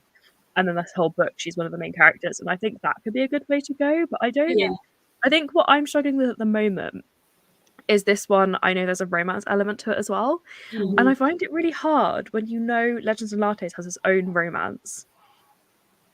How can I get invested in a romance in this book when I know it's not gonna that's end well? It's finite, and also I guess there's that thing where like I can very clearly see what he's trying to do, because we've got a coffee shop in this one, and then we've got a bookshop in the second one, and surely we're going to end up with like a bakery or I guess we already had that bit, but you know what I mean, like another thing. It's kind of following that like really typical like twee romance thing almost that exists in that genre of like the coffee shop by the sea 2 doors over kind of thing. And I like that he's doing that in a fantasy setting, I really do, but I just feel like it's missing somehow. It's just not quite hitting what I want from it, and I'm frustrated by cozy fantasy because I'm like, but I want more. See, no, I love like cozy fantasy is my absolute favorite, and I think I realized after reading a few cozy fantasy and cozy sci-fi this year that the reason I've always struggled with writing is because in my heart I am a cozy fantasy writer, but I did not know that existed, and I did not know that was an option, because like throughout the whole of school, I was the head of the creative writing society at school and university, and that whole time everyone has this kind of belief that stories should follow the story mountain, right? And cozy fantasy doesn't. It just kind of plods along. This is my problem. This is exactly me. Yeah, and so like I really love a book that just plods along. It's why I love Asian literary fiction, because their literary fiction tends to be more slice of life, and I love that. So I'm really into it, but I do think oh my god, I always forget the name of it. The Becky Chambers flipping novella. The Tea Monk novellas. Yeah, the Tea Monk ones. Oh yeah, I've got those on my TBR. I always forget what the first one's called. Is it A Prayer for the Crown Shy, or is that the second one? I can see that one. Sounds the Wild Bill. But now I'm like, there's my Becky Chambers books, but that book isn't with it. So where is it? Yeah, I really want to get physical ones because I listen to the audiobooks, which are also great. The audiobooks are very good. But yeah, I want to get they're very it's like I love those so much because it is just this slice of life. Like it's not there's no real there's no conflict, like there's no it is just like you're just I would say they're just talking and they're just like communicating with people, and like that's it. Yeah. I love it. The writing style I really want to go for, like I never pitch my whip as like The Long Way to a Small Angry Planet because it's sci-fi, and I feel like it would confuse people if I said like Tangled meets The Long Way to a Small Angry Planet, but it is much more aligned with that kind of writing is what I want to go for, where again my book is planning to be over a span of a year, which is the time frame that The Long Way to a Small Angry Planet takes place in. And I want to do a similar thing where they're on this adventure, they're going to a set location, but it's not actually about that, and it's all about the people they meet along the way and the conversations they have and the things they discover about each other, which is like not the destination. Yeah, exactly. And that's like what I think The Long Way to a Small Angry Planet does that perfectly, and that's what I really want to do. But I feel like this one could be a bit more like that than Legends and Lattes, because in Legends and Lattes you have the clear goal of creating the cafe, whereas in this one so far like it's just Viv is recovering from an injury. And so I'm quite intrigued, and I'm hoping that if he does choose to write more in this universe, he picks like maybe another one of the orcs or one of the side characters from this book, because obviously all the side characters in this book we don't see in Legends and Lattes. I think for me, I feel like there needs to be a happy middle ground. I like the cozy slice of life thing, but I need just a bit more plot to push me along. And it's like, when people say that, they're like, well, slice of life doesn't have plot. And I'm like, but it does though, because if you look at, I'm not advocating any of these books. I'm just giving examples. But if you look at things like A Little Life or Tomorrow and Tomorrow and Tomorrow, which are arguably all kind of like slice of life, just things that happen in people's lives. So there is a plot there. Things are happening. Like life moves. Life is the plot. And I feel like sometimes in cozy fantasy, there's not a far enough progression from A to B. Like I want more of an arc in there with the same feel. Right. Yeah. But maybe that means I just need to write that instead of moaning about it. I think it's fair, because it's like, just because you like some cozy fantasy doesn't mean all of it's going to do what you want it to do. Yeah, and more of it needs to do what I want it to do, because that is the entitlement that I have. I support you in that. Welcome in. Hopefully you get some more reading done this afternoon. Yeah. Recommendation of The Fabric of Civilization: How Textiles Made the World. That does sound Harry would love really that. interesting. Harry loves a really niche history. Harry would love that. Amazing. Recently completed the Athena Club. Yeah, okay, Ocean. You know what? I love you, but go away. 17% through. That's really good. A nap is a mood. Nice. Yeah. I was kind of feeling like halfway through reading, and I was just like, I could easily go to sleep right now. Honestly, same. Yeah, it's that little like in between phase where you're like, oh, I'm so cozy, this is so much fun, and then in the next one you're like, oh no, what happened?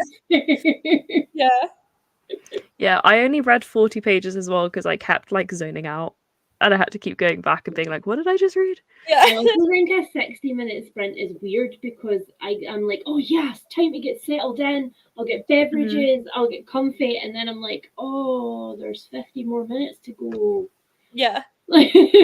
And then you get to like the last 20 minutes, you're like, oh no, there's only 20 minutes left. Yeah. Every time. See, I think it kind of helps with me reading Shadow and Bone that I've watched the whole series, because now it's like it's quicker for me to read, because I'm kind of imagining everything. Sometimes I'm kind of an advocate for reading the book first, but then also I do with stuff like this, I do kind of like that I already have all the characters pictured, and because I think that show is cast amazingly, like I adore that entire cast. I think they did well for the Shadow and Bone cast, but I will never forgive them for Nina. Oh. Yeah, okay. Is it Nina, the one that's supposed to be plus size, and they did not? Yeah, it's hard because I really like her. But yeah, in terms of that, I'm like, yeah. I love that. It was like, mother. I also love that it's now your job to just stand there with your hand on the door. God. Are you gonna go or not? You're just gonna stand there. Like, no, I have seen the outside now, and now I've changed my mind. Oh, Mama, how dare you! Welcome to my life. So much. You know, one thing also that I'm finding weird reading it is that the fact that it's in first person, and I'm struggling to grasp that, because I can't explain it. It's because I've watched the show, and you watch the show obviously kind of in third person, kind of like you're watching the characters do the things. Yeah. And now I'm reading, it's almost like multi-POV, the show, isn't it? Yeah. And now I'm reading it, and it's like first person from Alina's perspective. I'm like, I also don't necessarily think get into that, because I feel like maybe I'd get into it more if it said like Alina does this, because I've already watched the show, and it would be like, but because I'm finding that very strange. And like, I like that Alina has like a very limited perspective in the first book, because obviously that, you know, like for you as a reader, you get like handheld through stuff. But at the same time, I'm like, I don't really like being in your head all that much, to be honest. Like, I'd rather, can we pick somebody else? Yeah. Amazing. Yeah, I get that. Yeah, this is Maggie. Yeah. It's taking me so long trying to figure out what she's asking for at different points. Like, we've finally realized that when I'm on my bed, she'll sit on the floor next to it and just cry. And it took ages for me to realize that's because she wants me to get off the bed and sit on the floor and give her cuddles. Oh my god. It has taken me 3 years to figure out that's what that means. Yeah. And I've now realized if she's walking around screaming but doesn't want fuss, that probably means one of her bowls is empty. Because she's a grazer, she doesn't eat on a schedule. She eats when she likes, and also my parents' cat will steal food, so I don't always know if it's gone empty. But yeah, she just, mother I require is like, yes, but she's very bad at communicating what. Personality. Yeah. McNabb is great at communicating exactly what he wants, because he essentially parkours up your body and then leads you to the thing. Like, here is string. Here is an empty bowl. Here I have done a poo where I should not have. Like, my parents' cat, like, she doesn't really, this is the extent of the noises that my parents' cat can make.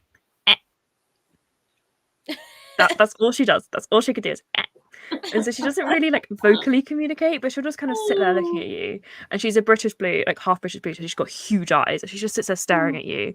And if you follow her, she usually will like lead you to whatever it is she wants. Normally she just wants to go out a particular door because she refuses to use the cat flap, but sometimes she'll lead you to her food and be like, please. Whereas Maggie just screams at me and expects me to know what that means. Oh, that's cute. I love Maggie. No Maggie slander. Oh yeah, she is a bit of a gremlin, but she is my baby. Welcome in. Oh, I need to read more of this series. This is The Stags, if you've seen that one. Oh, okay. I read that, but I think I read that when I was like literally 18.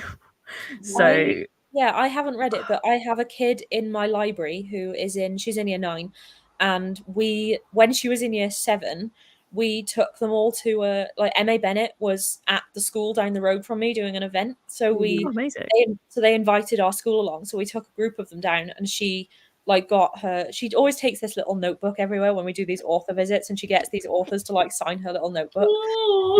That's so cute. After this event, she became obsessed with Stags. Like she literally comes and borrows it from the library probably once every fortnight. Oh, obsessed with adorable.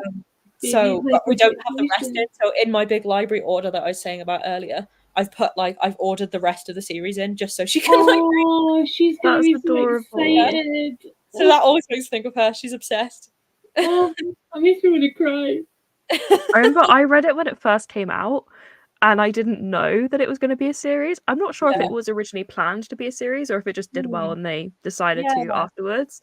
And so it was only like a few years later when like 3 more books were out, and I was like, oh. And so I want to read them eventually, but it's going to be a while. Yeah. Do companion novels of different characters and have a short story collection. This is very much like Echo Chambers. Yeah, that's what I agree. Yeah, I like that a lot. I am wishing you luck with Apple support, Emma. It makes me want to cry also, but for a different reason. Fair. I could not disagree with you any more with any I love that book so much, but I get that some people just need plot. Yeah, I mean, but like, hey, girl, I need plot. Like, I need plot a lot, but I love that book. Like, this is the hill I will die on. I love that book. Finished Nettle and Bone. Well done.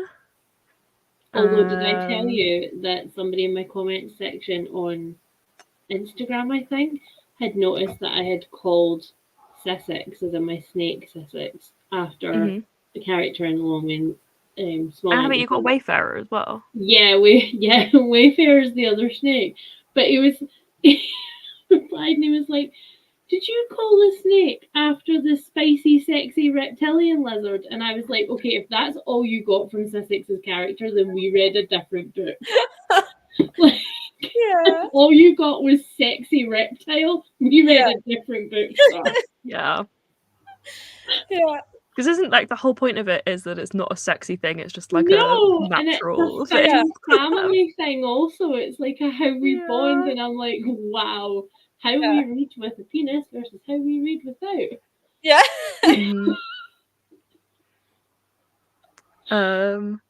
Can't wait to read Bookshots and Bone Dust. Currently trying to stave off a slump. Oh no. Between no. 4 different books. Yeah.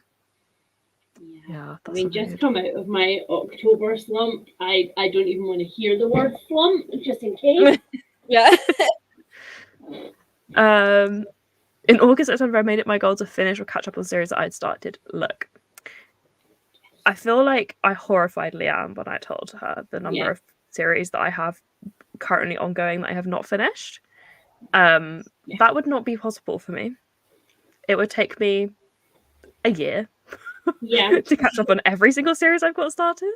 But we can make this a buddy goal for next year.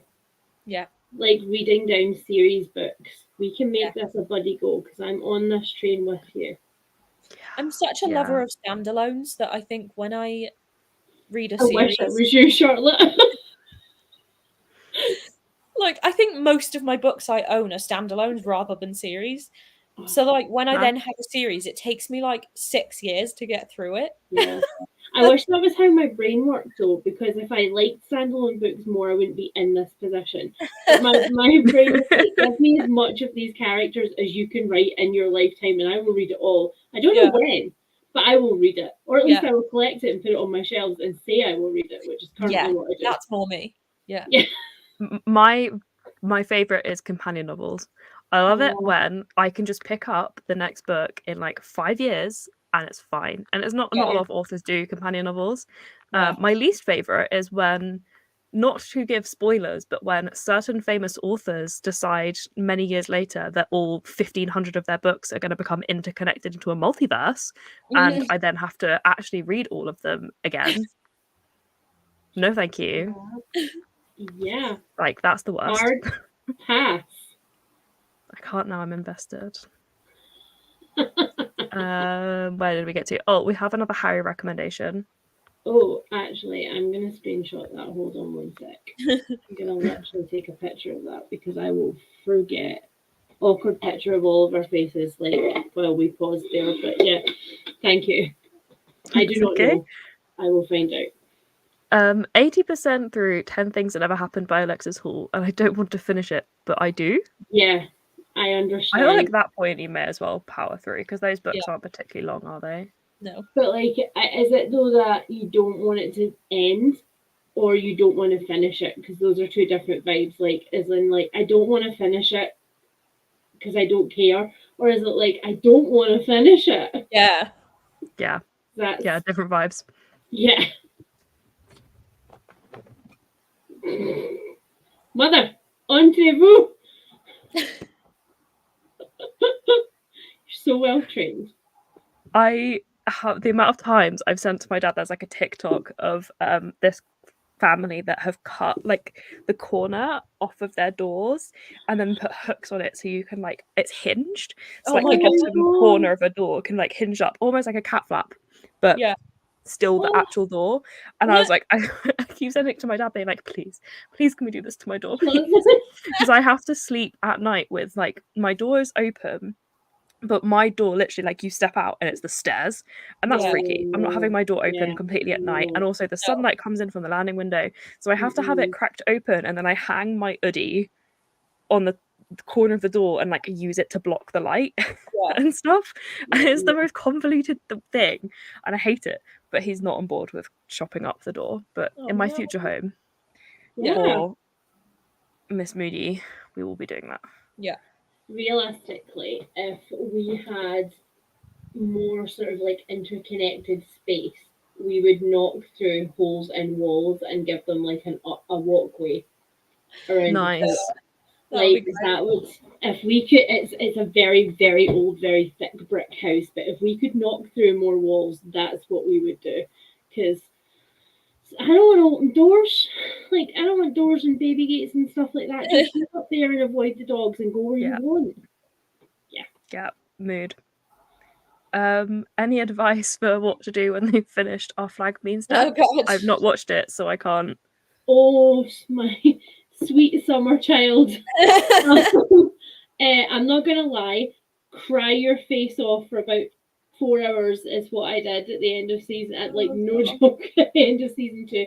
And then I went, okay, everything in this last episode doesn't need to have happened. And also, if, spoiler, weird thing can happen, then this thing can be undone later.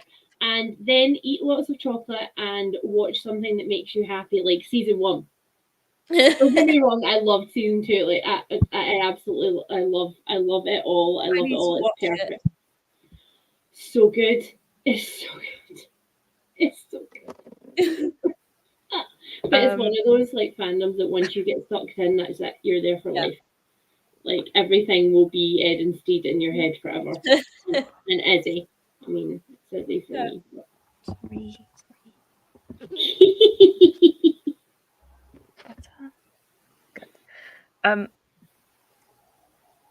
So I've seen a lot of people say this about watching Shadow and Bone made them want to read the books, but I've also seen a lot of people say they then tried to read the books and realized that they're not as good.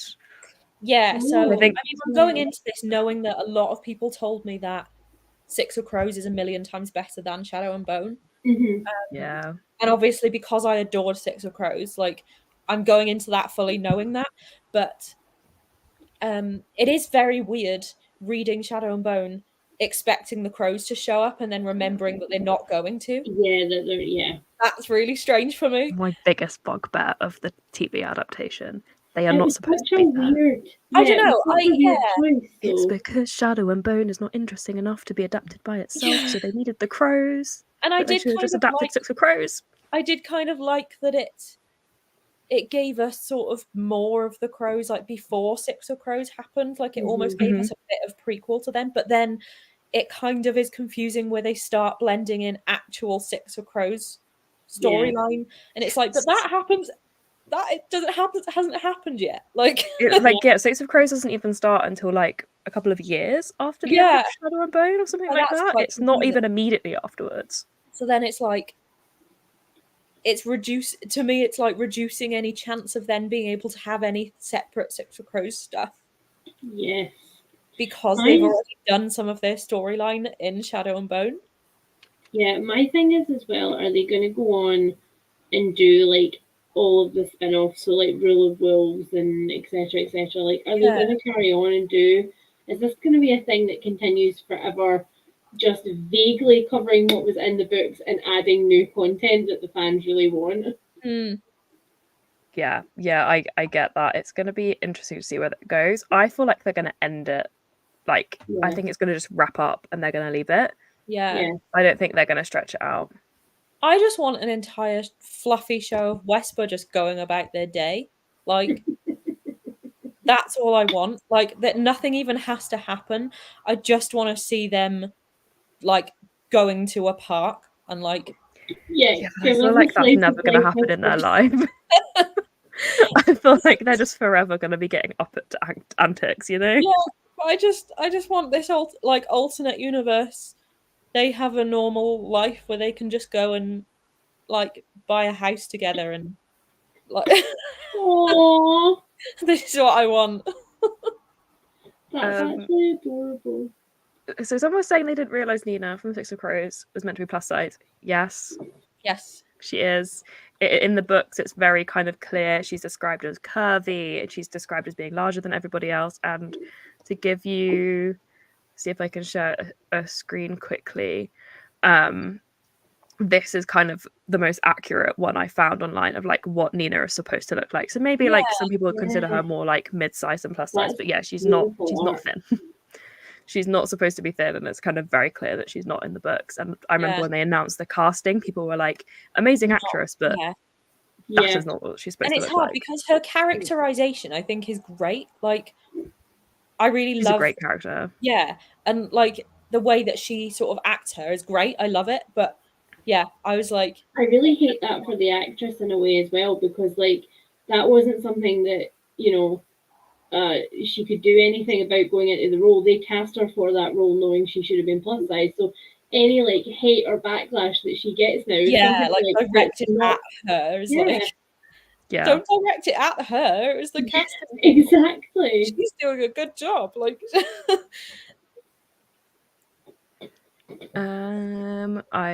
the chat is jumping around again. I don't know why it's glitching out for me today. What a needy baby you have, Lily. Yeah. This is Maggie's world. We're just living in it. Small Angry Planet was a sort of book where I needed the audiobook playing whilst doing stuff to get through it. That's interesting. I couldn't stop listening, so I feel like if I was like that, I probably would have DNF'd. Yeah. 13 to 15 series started as very respectable, and I wish that was me, to be quite honest. Again, my sweet summer child. Yeah, I think, what was it on my original, when I started that video? 92 series, I think, was what I started out with on that spreadsheet. Can't remember how many I got it down to at the end, but yeah, that was, and that's counting, like, you know, first books and middle grade series that I haven't finished, and all, like, everything that I own I haven't finished, like all of the Marple books, and I only have one left, but it's still an unfinished series because I haven't read it.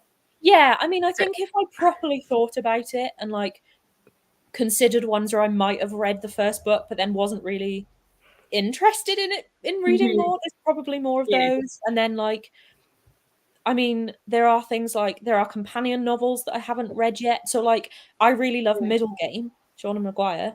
Yep. Then there's like the Over the Woodland Wall books, which I have, but I haven't read them yet.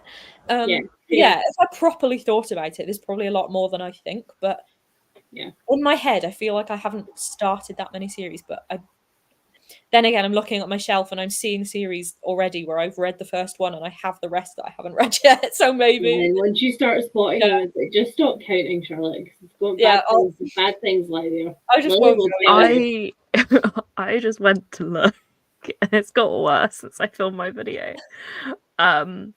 So I split mine out, and like I track it differently based on, like, I have active ones, and so active series are ones that I have no good reason for having not finished because the series is out, or at least the next book in the series is out, so I could continue to read the series. 78, going strong, and I have 21 where I'm waiting for the next book. Oh my god, not ideal. But we'll work on that next year. Yeah. The worst part is I own a lot of those books already, because I'll like pre-order them and be like, oh yeah, I'm so excited, and then like it gets here and I'm like But this is the other thing that I've learned this year, tracking my reading the way that I have, is that I am often so excited for like levels of excited, like the series that shall no longer be named, when they were being released, and they arrive in my house, and then because I already have an existing TBR or I have other commitments or whatever, I'm like, right, I will keep it and I will read it next month. But then it just goes in a pile, and I'm like, I need to fix this, because I used to be oh my god, it's my most anticipated read this year, read it immediately, drop everything else, and I'm like, where did she go? Yeah, I'm trying to do that again, which is why I'm like, Bookshops and Bone Dust wasn't meant to be on this month's TBR, but fuck it, I'm reading it. Yes. And when Iron Flame comes out, I'm reading it. Like, because otherwise I pre-order all these books and then they get here and I never read them. Yeah, and sometimes that ends up with me going, like, when I did that spreadsheet, there were a couple of ones where I had pre-ordered like the second or third or whatever in the series, and now we're 3 years down the line or whatever, and I'm like, I don't want to read it anymore, and I unhauled them. And I'm like, I don't want to. Like, I'm very much not for any guilt about spending money on books, because if you have the money to spend, then spend it. And I don't care whether you consider like buying books and reading books to be different hobbies. Like, do what makes you happy. I don't care. But for me, I was getting to the point where I was like, I don't want there to be so much turnover in my library that's just books I haven't read, because I no longer care about them. Like, if I don't care about it enough to read it in the first 6 months where I bought it, why am I so fidgety? If I don't care about it enough to read it in that first 6 months, then it's like,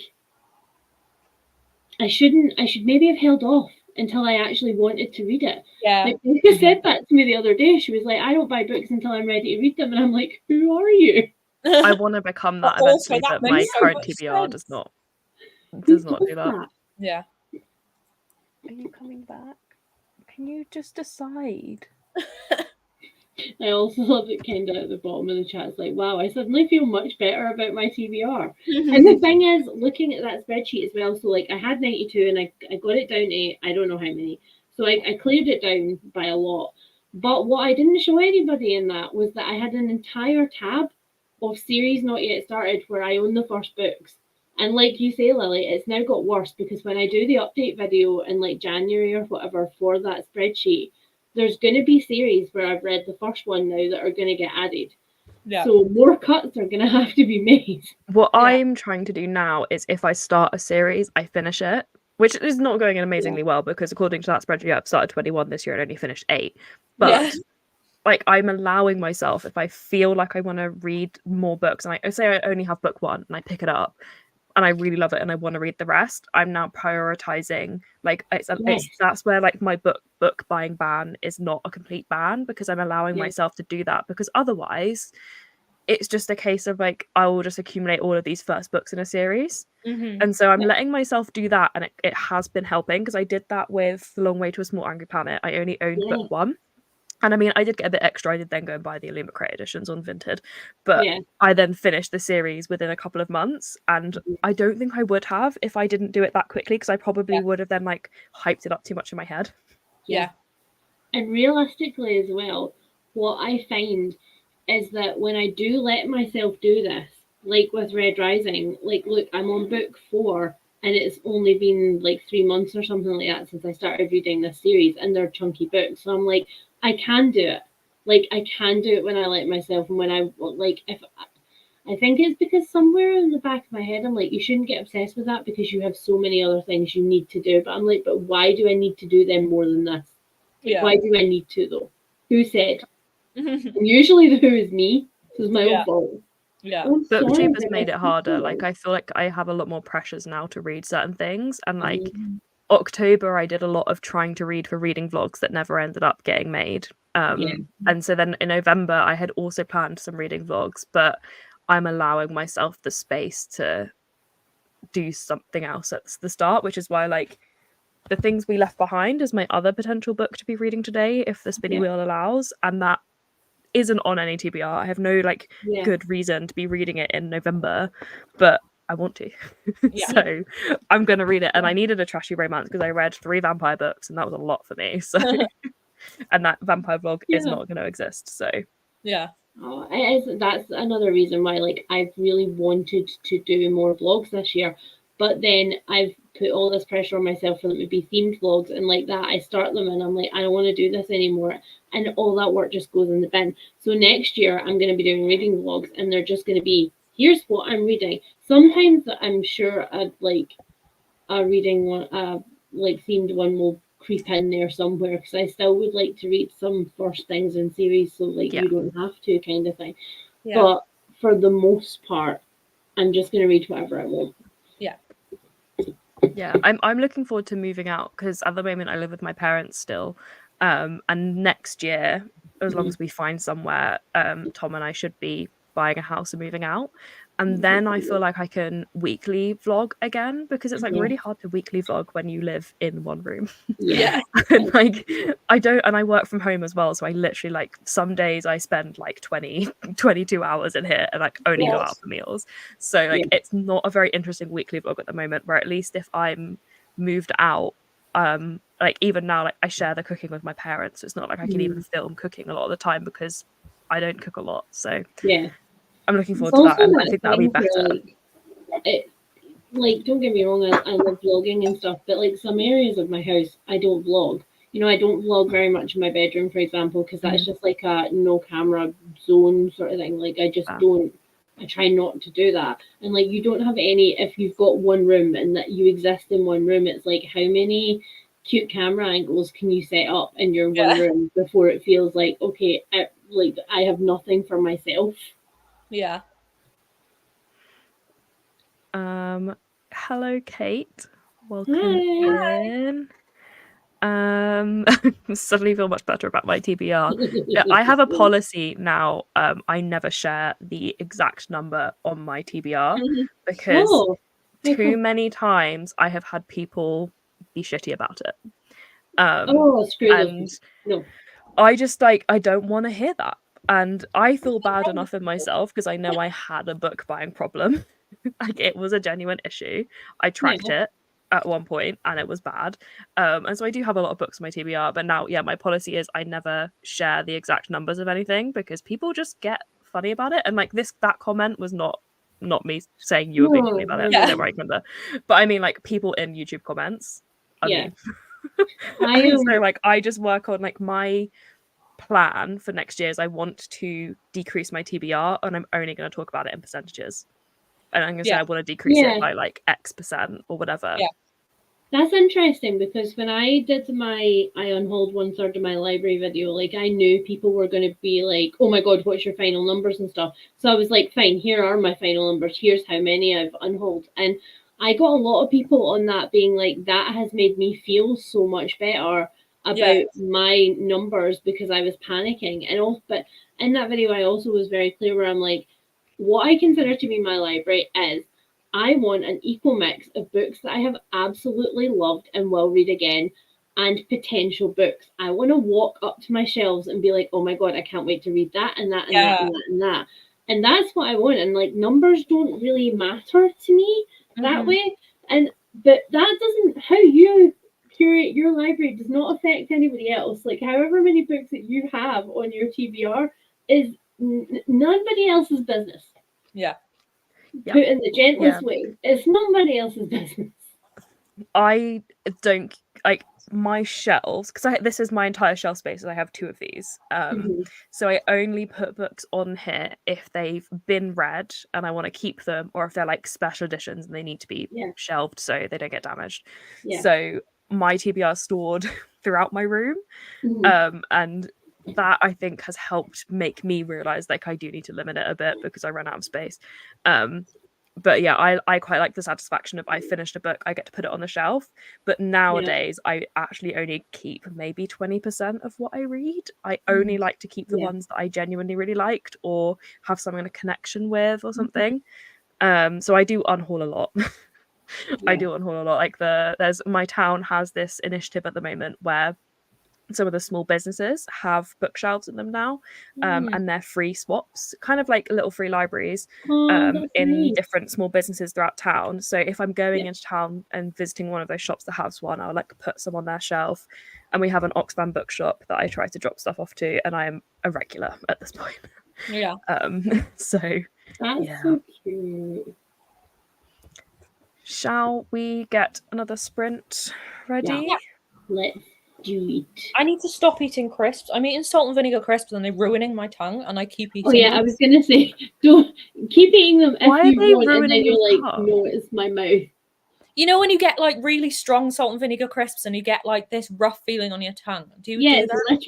It's literally the vinegar is taking Vinegar is just literally like your acid. tongue. Yeah. Like if you eat I've loads never of had salt and that. vinegar crisps, it makes your tongue feel weird. Especially the proper pop ones. Those are amazing. Oh, so good. I currently have Tesco Finest. Ooh, beauty.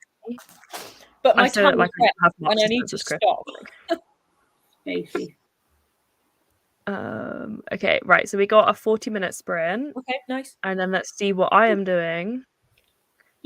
No, that's. I'm trying to figure out which screen it is. I think it's that one. Yes. Okay. What will I be doing? I'm kind of ambivalent this time. Okay. Okay, yeah, that's fine. I do need to get some stuff done. I was going to say, so what does that consist of then? A certain person is in the chat, so I can't say some things that I'm getting ready because I'm seeing them tomorrow. But I do have some stuff to get ready because I'm going around to Ian's tomorrow, and then I need to put some washing on. Very boring. Yeah. I don't know. And I think if I finish early, I will continue Bookshops and Bone Dust. Cool. Nice. I'll just go whatever the last book it tells me to read is what I'll pick up if I finish my chores early. Cool. Nice. Okay, I'm going back to let me get the timer. I'm going to carry on with Shadow and Bone. Nice. Can you renew the other book? I think so, yeah. I mean, I can't imagine many people are going to be rushing to reserve Welcome to Night Vale from the library. The thing is, though, like, my IRL book club, we have some of the most random choices at times of what we'll Yeah. read, and I'll oftentimes I don't like them, so I'll get them from the library instead of buying them. Yeah. And the amount of times I've done it, and it's like reserved by 5 other people, and I'm like, and it's not the people from the book club because I'm the only one in book club that borrows them from the library. Yeah. And I'm like, why did 5 other people want to read the Agatha Christie biography? Like, what? You know what's crazy at the moment is you should test it, like if you can search your library online. How many people have reserved Britney Spears' book? Oh my goodness, yeah, I Because bet you that's terrifying. That's gonna be a long currently wait. my local library, the book isn't even in yet, it's just been ordered, and 27 people have reserved it. At that point, you're going to be Wowzers. like a year for it. Yeah. Yeah. Like every person gets, I know some people will return it early, but every person gets 2 weeks. Wow. Like if people don't return it early and they do have the whole 2 weeks, how long's that going to take? That's like a year. Yeah, that's investment hate enough. me. I'm just going to buy. Exclusive of my parents' cat, who is really mad at me right now. Hi, baby. Oh, the thud. Unhand me. Yeah, she hates being picked up. Yeah, But I put her back exactly where I picked her up from, and she's not too mad at me about it. So you're not herping in the wild. You don't have to put them back in the exact spot you found them from. No, you do with Bluebell. Otherwise, she will run away. She is scared of everything. Like you, like if she doesn't want to be near you, she will. Like she just. Yeah, my mum's have got those everything. big eyes. She had those big starey eyes. Like, what are you doing? Yeah. Right. Let's get the timer back. Okay. I will get my to-do list done. Catch up with you guys in 40 minutes. See you soon. Bye.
Hello.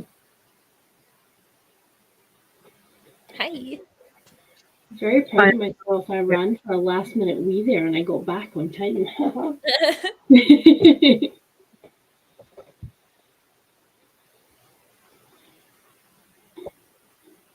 Okay, can you hear me? Yes. Cool, I can hear you guys. Great. I disconnected my headphones while I was running around doing chores, and they didn't want to reconnect. I was like, what in the Lily malfunction has happened? What did you guys get up to in that sprint? How did you do? I did not count my pages actually, but I read a lot. Where was it? 35 pages. Nice. Amazing. Hello. I yet again got distracted by a tweet of JK being a horrible person again. And then I got distracted by looking up tattoo ideas to cover up my Harry Potter tattoo.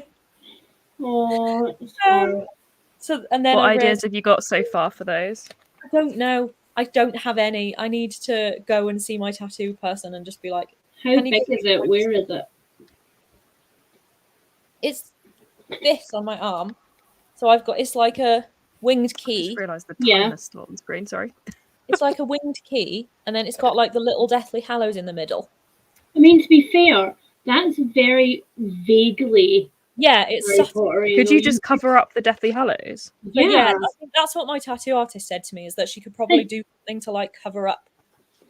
Yeah, I mean, you could also like add to like if you like floral stuff and stuff, you could add like vines and stuff around the key and like put flowers there or something. That's what their idea was as well. And I kind of love the idea of, just for the subtlety of it, adding some of like the florals or whatever, adding some sort of like trans flag colours. Yes, yes, that's lovely. Just as like a big FU, just being like kind of just like a symbolism thing for just like, I'm going to get this covered up, but with trans colours.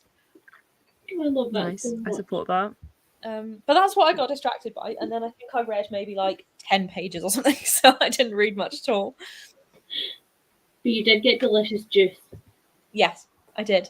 Yes. Nice. What about you, Lily? Did you chore yourself out? A little bit. I did also get distracted. I put my washing on, the most important thing. Yes. But then I went downstairs to do this and discovered my parents left at 3:30. We started sprinting at about 4:00, right? Yeah. Yes. The front door was wide open. Oh. They thought each other had closed the door, and they hadn't just like left it pulled to. It was wide open, and there was an Amazon parcel in the doorway. So obviously someone had been and like dropped off a parcel and left. And I called my parents being like, was there a reason? Like, are you coming back? Like, what's going on? And they were like, no, we just thought each other had closed it. Sorry. And then they started arguing in the car about whose fault that was. Oh my god! Yeah, I'm assuming that all of the animals are still in situ. The dogs were with my parents, which is why I was confused, because I was like, oh, is it like you're running back with the dogs for something? Like, what's happened? So that was resolved. And then the Amazon parcel was for me, because despite the fact that I have a MacBook Pro with like pretty good stuff, I work in tech, but I don't understand computers. I'm sorry. It's got good things. It's powerful, but I have so many Sims expansion packs at this point that it overheats, and I didn't think that was too much of an issue until Tom told me that my laptop might die if I keep letting it do that. So he told me which fan to order to put under my laptop. That arrived. It is a behemoth of a thing, and so I spent a good 20 minutes rearranging my desk to try and make it look cute. And then I realized I only had like 5 minutes left, and I had presents to wrap for Ian tomorrow, and so I did that in the last 5 minutes. It was a stressful sprint, but it was actually quite good having that like time box, because then I didn't procrastinate doing any of those things. I just did them. Nice. But I'm hoping I don't have another chore sprint, because I'm ready to chill now. I have done the things, no more doing of the do. I've done the two most important things, and I also decided that I'm going to order myself a takeaway tonight because I'm home alone. I wasn't supposed to be, but it is the vibe of the evening. Yeah, I'm kind of feeling that way at the moment. That's fair. Hello, Josh. I will be sprinting for at least another sprint after this. I don't know if the other guys will have to leave at some point, but I'm probably good for one more. I'm here. Yeah. Harry will probably arrive back home in the next sprint, and then so next sprint will probably be my last one, but I'm here for another one. Yeah, I'll probably stop before dinner and then be it for me. But cool. We'll do at least one more sprint. Yeah. And that is fair, Emma. Hopefully next time That's you so depressing. have better luck. Reading Home Field Advantage, a queer American football / cheer romance. Yeah. I'm giggling. I like that. I'm making first cup of tea for the day. That is also very important. It's like cold here, but I was doing the whole thing where I was like, it's only an hour before the heating comes on, and now I can't feel my left foot because it's so cold. And I was like, probably should have gone and put the heating on. Home Field Advantage. Oh, it's got a good rating for a romance, especially. Yeah. I do take romance ratings with a pinch of salt because they're very subjective. But for a romance, it's got a pretty good rating. I might have to add that to the wish list. I love me a sports romance. Watch TV, was too annoyed to read. That's fair. Yeah. Mood. Hopefully it was relaxing.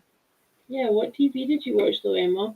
That's like somebody telling you that they went for dinner and not telling you what they had for dinner. I'm just like, there's necessary information missing from this. Yeah. I remember when me and Kate used to do sprints quite a lot. Was it earlier this year or last year? I can't remember. Yeah, I was on them sometimes. It was this year, and I think. They turned into shower sprints because people kept telling us in the chat that they were like going for showers, like they were. Yeah. It just turned into shower sprints, and then it like became a thing where we had to like rate our shower when we came back to the sprint. How was it? Was it relaxing? I remember that.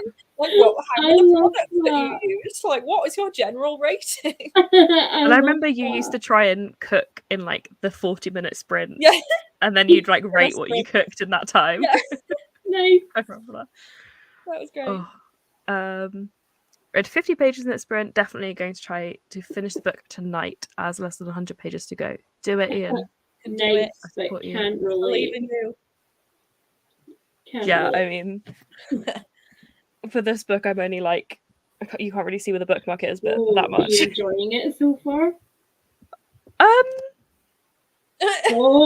damn. The thing is, Lucy Score is one of those authors where like it's hella problematic, but you vibe with it. But actually, so far, it's been less problematic than the other two books because there's been less kind of. I don't know if either of you know much about this series. I know quite a lot about the first one because I bought it for my mum on recommendation that's brave. on recommendation of one of my like romance reading friends, because my mum does like some seriously problematic content sometimes. And my mum absolutely loved it, but then related what my mum's way of giving a book review is relating every single plot point and some conversations verbatim from the book, and it lasts a really long time. So I know a lot about the first one without ever having read it. Yeah, so like the big thing in this series is the like alpha hole males is the kind of the term. But I would say so far in this book, because this one is the first proper enemies to lovers. The first book was enemies to lovers. They were not enemies. It was not. But this is the first proper, like, they despise each other in this book. And you don't, I'm like, this isn't actually how far I am in, actually. I think I'm probably about that far in, because I read on my phone on the train in the week and haven't updated where I was. But I'm probably about a third to 40% in. You still don't know why they hate each other. You just know there's been like a big event. I think I've got a prediction of what it is, but I won't say because spoilers. But they actually genuinely hate each other. And so he can't be as like possessive and like problematic yet. But I predict it will get worse. But I read them for the vibes, not for the quality. Yeah. It's readable trash. Yeah. Yeah. And that's what I needed to say. Yeah. That's legitimate. I'm about to read a lot of readable trash because Becca just got tickets for Rare in Edinburgh next year, and I'm going too. And fantasy Are you romance. going? Yeah. I'm gonna message you about this because I want to go. Exciting. But Okay. I'm hoping, because last year they did 2 ticket drops. Yeah. I'm hoping they do a second ticket drop because I don't know how much Yeah. the tickets are, but I'm pretty sure I won't be able to afford them right now. I don't know either because Becca bought them, so I have no idea. But this means that now I need to go into a spreadsheet hole of working out what authors are going to be there and whose books that I want to have read by the time I get there. So next year is like a trash fantasy romance hole for me. Oh no. Oh, Edinburgh's already sold out. Oh, They broke okay, the yeah, record selling out. wow. But I'm trying to find out how much it was. Although there will be resale tickets. Like every year there's a bunch of resale tickets. They actually have a whole FAQ thing. I hate that it's all organised on Facebook. It's so hard to find any information. Yes, it's very irritating. Yeah, Anyway, they had a whole yeah, FAQ about when you resell your ticket, like whose name is then on the ticket and how to fix that. So like there will be people who drop out and don't go. Okay. Yeah, no, I really wanted to go, but I can't afford to buy tickets right now because I bought Stardew Valley concert tickets for me and my friends as their Christmas presents. Oh, So that was a lot of money. oh, So jealous. Yeah, me too. Massively. I don't know how I managed it because they sold out in like 10 minutes, I think. Yeah. It was just complete luck of the draw. I was there when it dropped, and I just happened to be put at like number 300 in the queue. Yeah. So I got in and got tickets. And the fact that I managed to get 4 sat together was That's mind-blowing. amazing. But my credit card did not like me. No, I'm sure it did not. That sounds terrifying. But Christmas and birthday presents are sorted now, so yeah, forever. For the next 10 years. This has to last you for the next 10 years of Christmas and birthday presents. It's jumped again. Make bacon and cheese wraps. Alright, that is nice. Becca's been making another idea, bagels. cover up the HP symbol with something relevant to your own book, or maybe even another book that you like. That'd be cute. Yeah, Becca's been making these bagels recently, which are like cheese melted between the bagel, a slice of like ham or like fake ham, whatever you want, over top, and then an egg yolk in the hole, and then you grill the whole thing like that, and they look insanely good. And I'm like, can you please stop posting these? Because one of these days I'm going to give in and just run out and get bagels just to make that. Stop. It does sound good. Yes. That sounds like a lot. I'm sorry, you have so much more to do, but well done on what you did get done, because that's a lot, especially only in 40 minutes. Yeah. I've not heard of this one before. Queer Heroes of Myth and Legend by Dan Jones. No, I haven't. Sounds cool. I'm learning new euphemisms. Authors love to not say what they mean. Yeah. Around 40 pages left. Third act breakup has not happened yet. I think this is home field advantage, right? And I'm scared it's not going to have a happy ending. Oh no! However, not all romances these days have a third act breakup. Yeah. I'm trying to think, what's the book? Hannah Grace, Icebreaker and Wildfire. She doesn't do third act breakups. That's awesome, because that's like, why bother when we know it's not gonna last? But I do like. Fingers crossed you're not getting one. I do like that a lot more romances now are doing the like happy for now, or / maybe not actually a happy ending at the end, because I like having the whole Magnolia Parks phenomenon. I like having the like, ooh, spicy questions. Hi. Hello. You good? Yeah, you. Yeah. Can you say hello? He's returned. Hi, Harry. Hello. Okay. I am good. Yourself? Yeah. Good. Excellent. I read stuff. Look, I actually read it. Praise me. Yay! Well done. Are you enjoying it? Yeah. Only yeah. I just feel right. That sounded very unsure. It's really good. It's really, really good. I love the characters. I love the plot. But about this much of it could probably have been edited down to half of that. And I'm It just is quite a brick. yeah. There's a lot of traveling to and from and organizing traveling to and from in this one. Okay. And that could just skip it. Seriously, because it's like, I get it, because it's like Victorian London. It's like, well, how did we get there? And oh, now we're on the Orient Express, and that's cool. But also, like, can things happen now? Just say it in a one line like that. Yeah. Exactly. After much debate, they decided to get the Orient Express. Yeah. And this person paid for it. Yeah, exactly. Yeah. Like, there's so much of it where they're just arguing about who's going to pay for this train, and I'm like, God. can you just go? Like, just get a ticket. Doesn't matter. Oh, what are you reading? The second of Fred Rising. Golden Sun. Golden Sun. Good boy. Yes. You're doing well. Are you liking it? And if the answer's no, leave. Oh, no. I'm liking the action bits. The action bits are brilliant.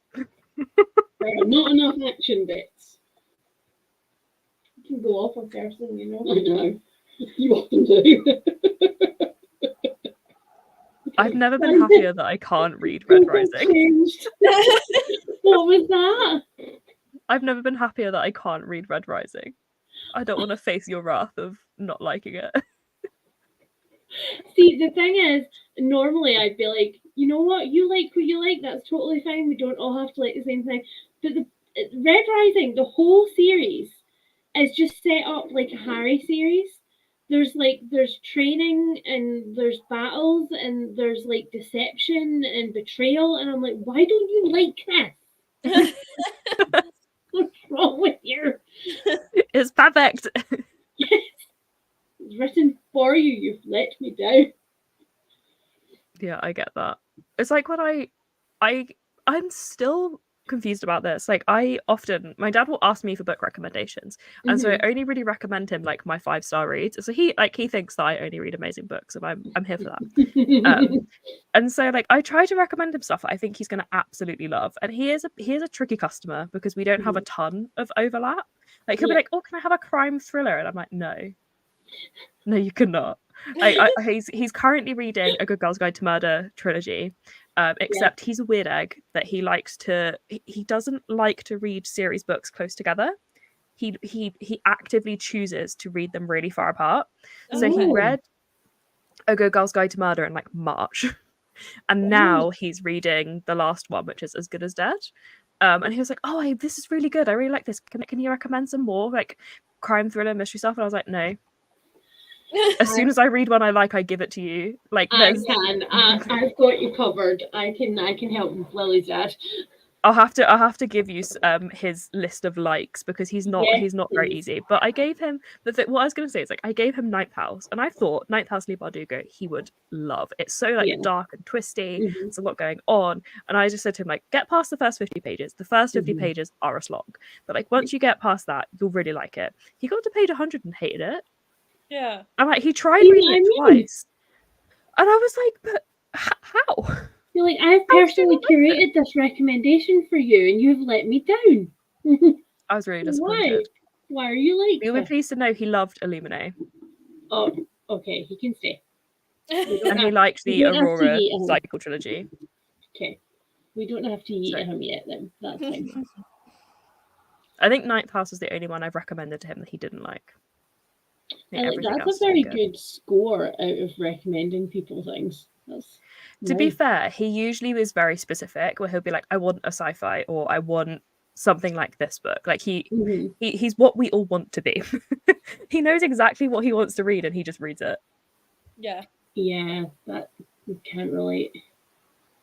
So Emma was watching an old Disney Channel show, Violetta. It's dubbed, but the songs are peak Disney Channel box trash. Nice. I never had Disney Channel, so I didn't have. No, I came to it very late. I think I never. You had to pay for it in the UK, didn't you? Yeah. So I never really had any channels like Cartoon Network and stuff that people had. Never No. Oh, I My had parents those. did not see the point in doing that when I had, books and things in my room that they could close the door on. And like I remember my the one- hyperfixation was Scooby-Doo, so they had to have Cartoon Network. the one channel that I used to watch was Boomerang. I don't know Oh, if anyone Loved remembers Boomerang. Yeah, where they used to Mhm. just show like sort of 80s shows. So it yeah, was like okay. it Yeah. was like Danger Mouse and Hong Kong I Phooey. loved Yeah. Danger Mouse. I didn't know that was called Boomerang. There you go. That my nostalgia didn't go as far as I feel like remembering the title. Boomerang was like during the daytime was the oldies, and then like after school they would have like a couple of new shows, but it wasn't like Cartoon Network. Where Cartoon Network, everything was new. Yeah, it was kind of like they just curated things and just Yeah. loved Danger Mouse. Look up some reviews for things we never got over, because there's like consent doesn't exist in that book, and Oh, like the God. male main character is very forceful, does not ask for consent, and it's just there's a lot of dodgy bits with the male main character and things we never got over. But I think other reviews will explain it better than I could off the top of my head because I haven't read it. I think I read it in like January. You have summed up the reason why my mother liked it so much. Yeah, it's why a lot of people like it. A lot of people are really into that. But for me, it's like, and I guess it's kind of one of those where if it had a different cover, I feel like some people would consider it along the lines of dark romance, like a very light dark romance, if you know what I mean. Yep. It's 10 things that never happened. Okay, yeah, I was on the wrong one. Oh. Worried about it not having a happy ending, and all Alexis Halls I read have tense last bits. Oh, feels different. that's You'll true. have to let us know, Laura, because now I'm gonna be like, spoil it for us. yeah, Is it a happy ending? Yeah. Used to remember the TV channel number off by heart. That is impressive. Yeah. I used to do that. Light grey romance. Yes. It's like kind of like Willow Winters, the author, romance author. She's an indie romance author. And you can buy her books color coded. And the darker the cover, the darker the romance. So her small town romances are like yellow and pastel pink. And then her like gang murdery romances are like black. And there's like a full spectrum. Wow. That's cool. Yeah, it's a cool idea for sure. Yeah. Okay, shall we do one final sprint? Yes. But if it goes on Excel, I will veto it because I'm not doing an hour. Yeah. That's fine. That's good. Okay, we'll see what we're doing. I've got so many tabs open now. It's a bit more of a challenge to find the right tab to share. I just like to be like. Don't be showing those sensitive spreadsheets. Oh, God, can you imagine? Is the way he didn't even notice for like a solid 5 minutes. God. Oh. Well, the one it was closest to. Let's read it. Let's remove it. Why didn't I use my brain?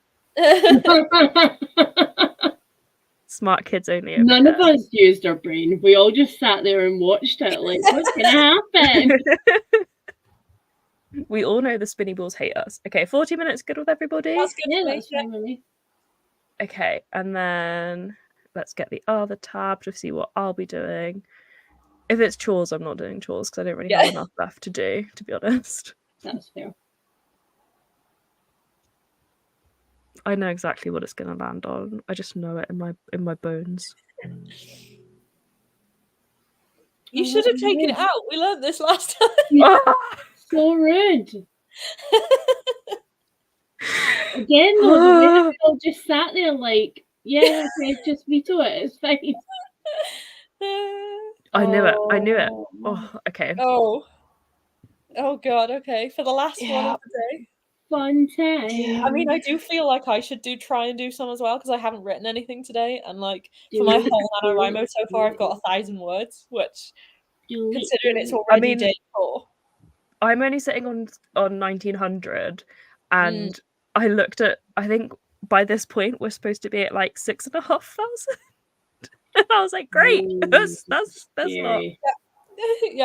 That's scary.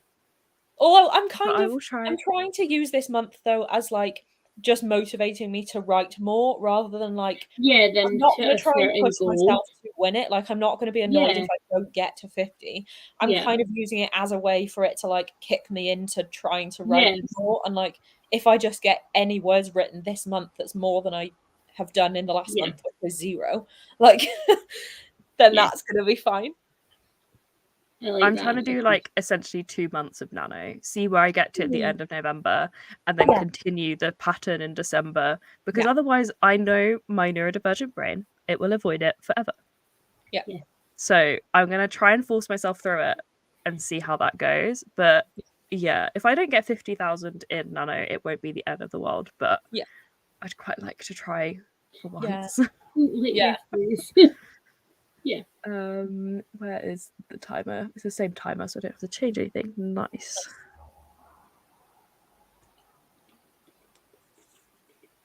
Cool. This will be the last sprint, so we'll see you in 40 minutes, and then we will wrap up after that. Cool. Bye. Bye.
Hello. Hello. It's like, is she coming back or she just decided, nah, I'm out? That was my microphone having a moment to itself, like just going like, do I want to turn on? No, I don't. I should have taken that opportunity to tell both of you off for the fact that we've now ordered a takeaway for dinner. Nice. I support that. What are you getting? A Chinese, which is my favourite. A Chinese, which is a wee midweek Chinese. My favourite. Well, it's not midweek, but it is for us. I had a bit of a palaver because I was like, our Chinese that we order from usually takes about at least 15 minutes, if not half an hour, to get through on the phone, and they don't have a queuing system, so you just have to keep calling and calling and calling. So I was like, right, as soon as the sprint started, I called, got through straight away. Never happened to me before in my entire life, and we've been going to the same Chinese since I was a toddler. Wow. I was like, oh, okay, I guess I'm ordering, and they're like, oh, it'll take like an hour, and I was like, perfect, it'll arrive right as we wrap it up. No, it came in half an hour. It arrived like 5 minutes ago. No, well, we shouldn't hang around too long so it doesn't get cold and stuff. It'll be fine. I did write a little bit in that sprint. I think I wrote 300 words. I finished my first chapter.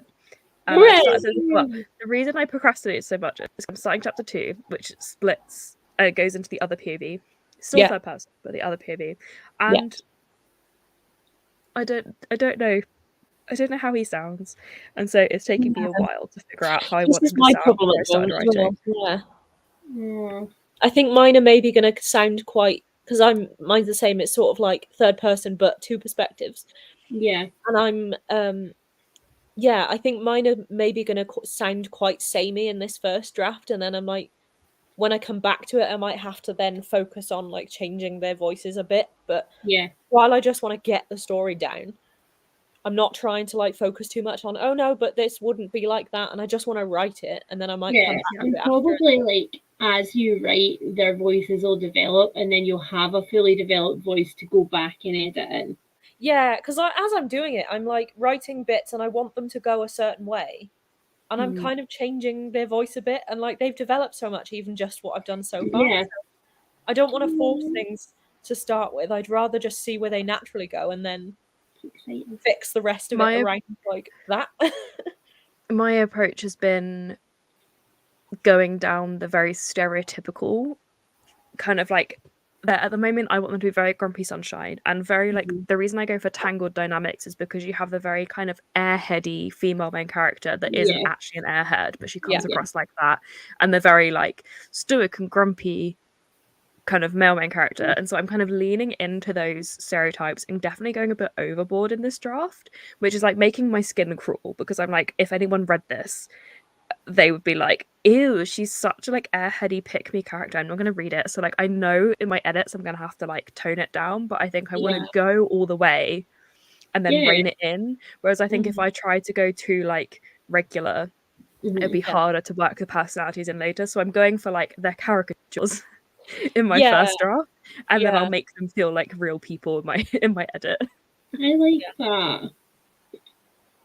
I think how did you guys get on I'm kind of finding it quite fun where like my two characters kind of, their personalities are quite opposite to start with, and they both end up flipping. So like to start with, I've got one of them where she's quite confident and she seems quite outgoing, but as more things happen to her, she gets more and more sort of like inside herself and like sort of anxious. Whereas I've got Thomas, who is like a really miserable emo bean at the start. Like he's just really, really miserable, but he opens up a lot more, and like they kind of, their personalities are kind of switching, and they kind of then use each other as a way to like balance each other out. Miserable emo bean is very cute. Yeah. So it's fun. I like writing it that way. But yeah, their voices, I'm like, I have no idea. I think I remembered when I I can't remember which author it was I was listening to talk about this, but it was definitely, it might have been at Yalk at one of the panels or something where they were talking about this, and they said like the first write through is when you figure out how you want the voice to sound, and then the second draft is when you try to write the voice. You actually make them sound like that. Yeah, and then she said like, and then the third draft is when they actually sound how you want them to sound. Yeah. And so I'm like really going for that, being like, it doesn't need to sound perfect, it just needs to do it. And like, I was getting into it a little bit when I figured out what I wanted to do with him. Yeah. Because I think the thing is, I knew how I wanted the book to start, but I didn't know how I wanted chapter 1 and 2 to look. I kind of wanted the adventure to start, but I hadn't thought about before that. So I've given him a little bit of a backstory in my head, and then I started writing.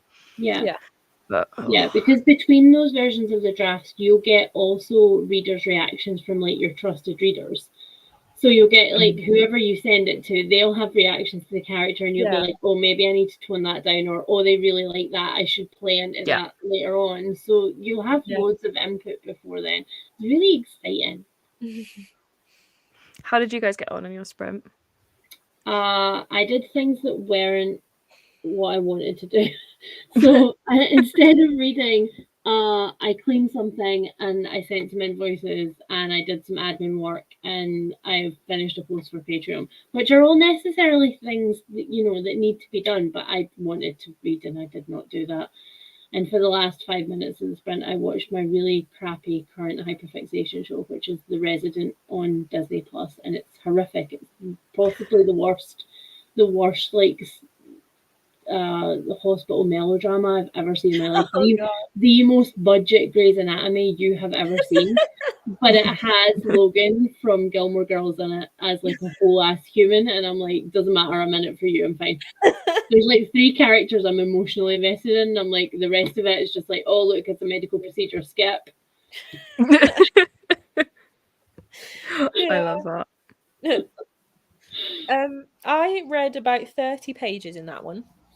Yay, Nice. well done. And then I think all together today, from Shadow and Bone, I've read 70, I think. Oh, cool, well done. That's good. And then I probably read about 20 pages of Night Vale as well. So, hey, pretty you solid did really day. well. Pardon? You did really, really well. I don't know how many I've read in total. Some more. I need Linda to expand on this, because I don't understand how I saw that compared to Lin-Manuel Miranda. I saw this at the beginning of the sprint, and I was like, yeah, I saw that too, and I was just like, that's an interesting comparison. I don't remember Sappho being known for her musicals, to be honest. Yeah, or her acting ability, or her prolific goatee. Or being particularly like nasally. I don't know. Oh, poor Lynn. I feel like we've just like completely trashed Lynn in 4 sentences, and yet. I mean, most of those weren't digs. Like, he is very well known for his musicals and his singing and his acting. Yeah, and his very nasal. Yeah. I love him. Congrats on getting some more reading time in, Samantha. Yeah. Walked the dog, gave him a bath. Very productive. That is very productive. That's always a task. So well done. Yeah, and now you get to I am the designated dog bather in our house because no one else likes doing it, and I don't mind doing it, so I will. But it is a task. It is a task. Luckily, Padfoot and Nimbus are double coated, so they don't need bath like as often because they just don't smell like dog. But when you do have to, they're like very large dogs and they make themselves very heavy. And then they cry like very large babies. And then the whole of the bathroom is covered in whatever they shake off. Oh, yeah. So like it's a whole afternoon doing that. And like if I ever get dogs again, perhaps slightly smaller. Yeah. Yeah, ours is only when they're dirty. We don't bathe them as a regular thing. So it's only if they've like rolled in something. And the last time I had to bathe our bigger dog was they came home from walking him and he was a mess and I had just finished cleaning the bathroom. Oh, and I was like, I was like, can we not just hose him down? Can we not just use the hose in the garden? Yeah. And some soap, it'll be fine. But Mum was not having it, and I was like, great. We do that with Love Padfoot when this he movie. rolls in Foxpoo because he's a big Foxpoo fan. Oh god. And he knows, but you can see he's weighing it up behind his eyes. Like, is this worth it? Because it's like it literally is the Silence of the Lambs thing. Like, he gets the hose.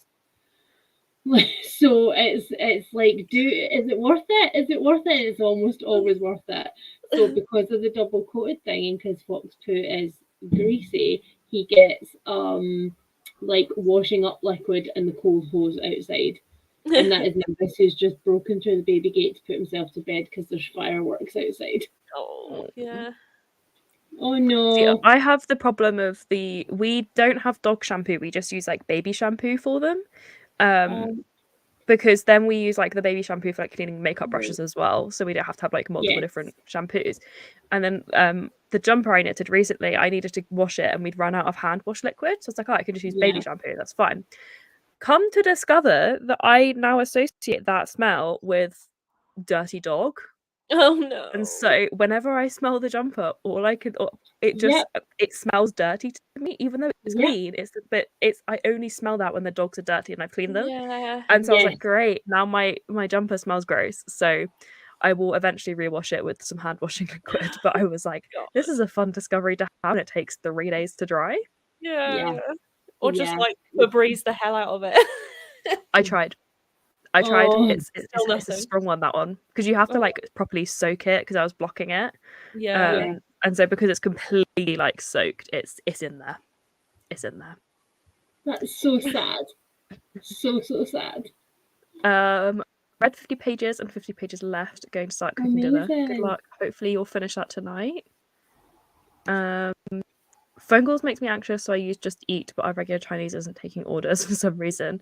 It's very upsetting. Me means I have to go to the Chinese we've been going to since I was a toddler, and they are old school. They do not do anything other than phone. So let's call that one. We've got one in town that doesn't do anything other than phone, and it doesn't do anything other than cash. And I'm like, ours takes payment by card over the phone. Like, it always feels really dodgy because you're on the phone reading out your card number to the man.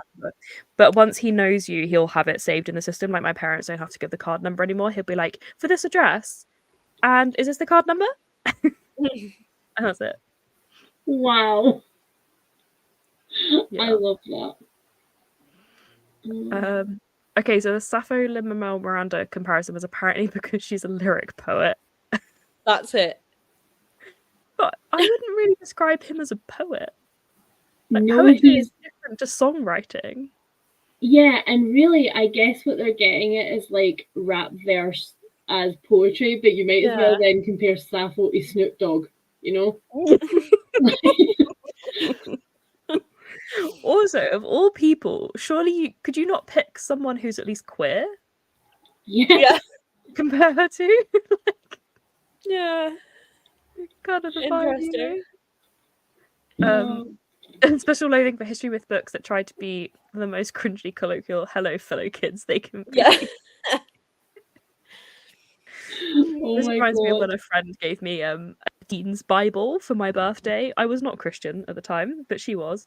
And I read it, and like I read parts of it, and I was just like, how could anyone take this seriously? Like, the slang that they put in, and this was like, must have been like 9 or 10, so this is in the 2000s kind of slang, and it was, oh my god, it was hilarious. I was like, how does anyone actually read this and think that's the Bible?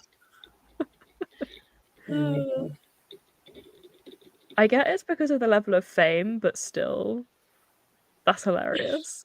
That is truly. I'm now just picturing Sappho like writing mad beats. Yeah. Just in the toga with the scroll, like, hold on. Oh, it's so funny. Okay, I think it is time for us all to go get our dinners. Because otherwise you're going to get congealed Chinese, and that's disgusting. Yeah, but the thing is, I like cold Chinese food, so it's not that bad. Turn to the laziest meal and literally just make some instant noodles. I had that for breakfast, so no. Commit to the takeaway vibe. The problem is that it costs money. That's true. And like I have noodles in my cupboard and they take 3 minutes. Yeah. In Scotland, we would refer to that as like relying on hoose food. Yeah. Have you not got any hoose food? Yeah. Yeah. I love That's that. what I'm doing. Yeah, that's fair. That's what I was supposed to be doing tonight, but then I realised I had like 2 concerts this week and I'd over budgeted for how much the travel would cost me. I was like, oh, Okay. I have spare money. Nice. Nice. That is something I do not have, so this is why I'm turning to 30p noodles. That is a fat mood. Distinct lack of caring and an absolute vehemence that I do not want to clean up the kitchen tonight after a full Hello Fresh meal. So this is what we're doing. Yeah, fair enough. Yeah. Well, thank you everyone for joining us in thank the you so much. chat, and thank you, Lianne and Charlotte, for joining on You're screen. welcome. It was so nice. I haven't done sprints like this, but oh my god, I don't even know how long. Like months. It was fun. We should do it again. Yes, Absolutely. definitely. I've actually read some of a book today, so winning. Cool. Well, we'll say goodbye for now, everybody. Bye.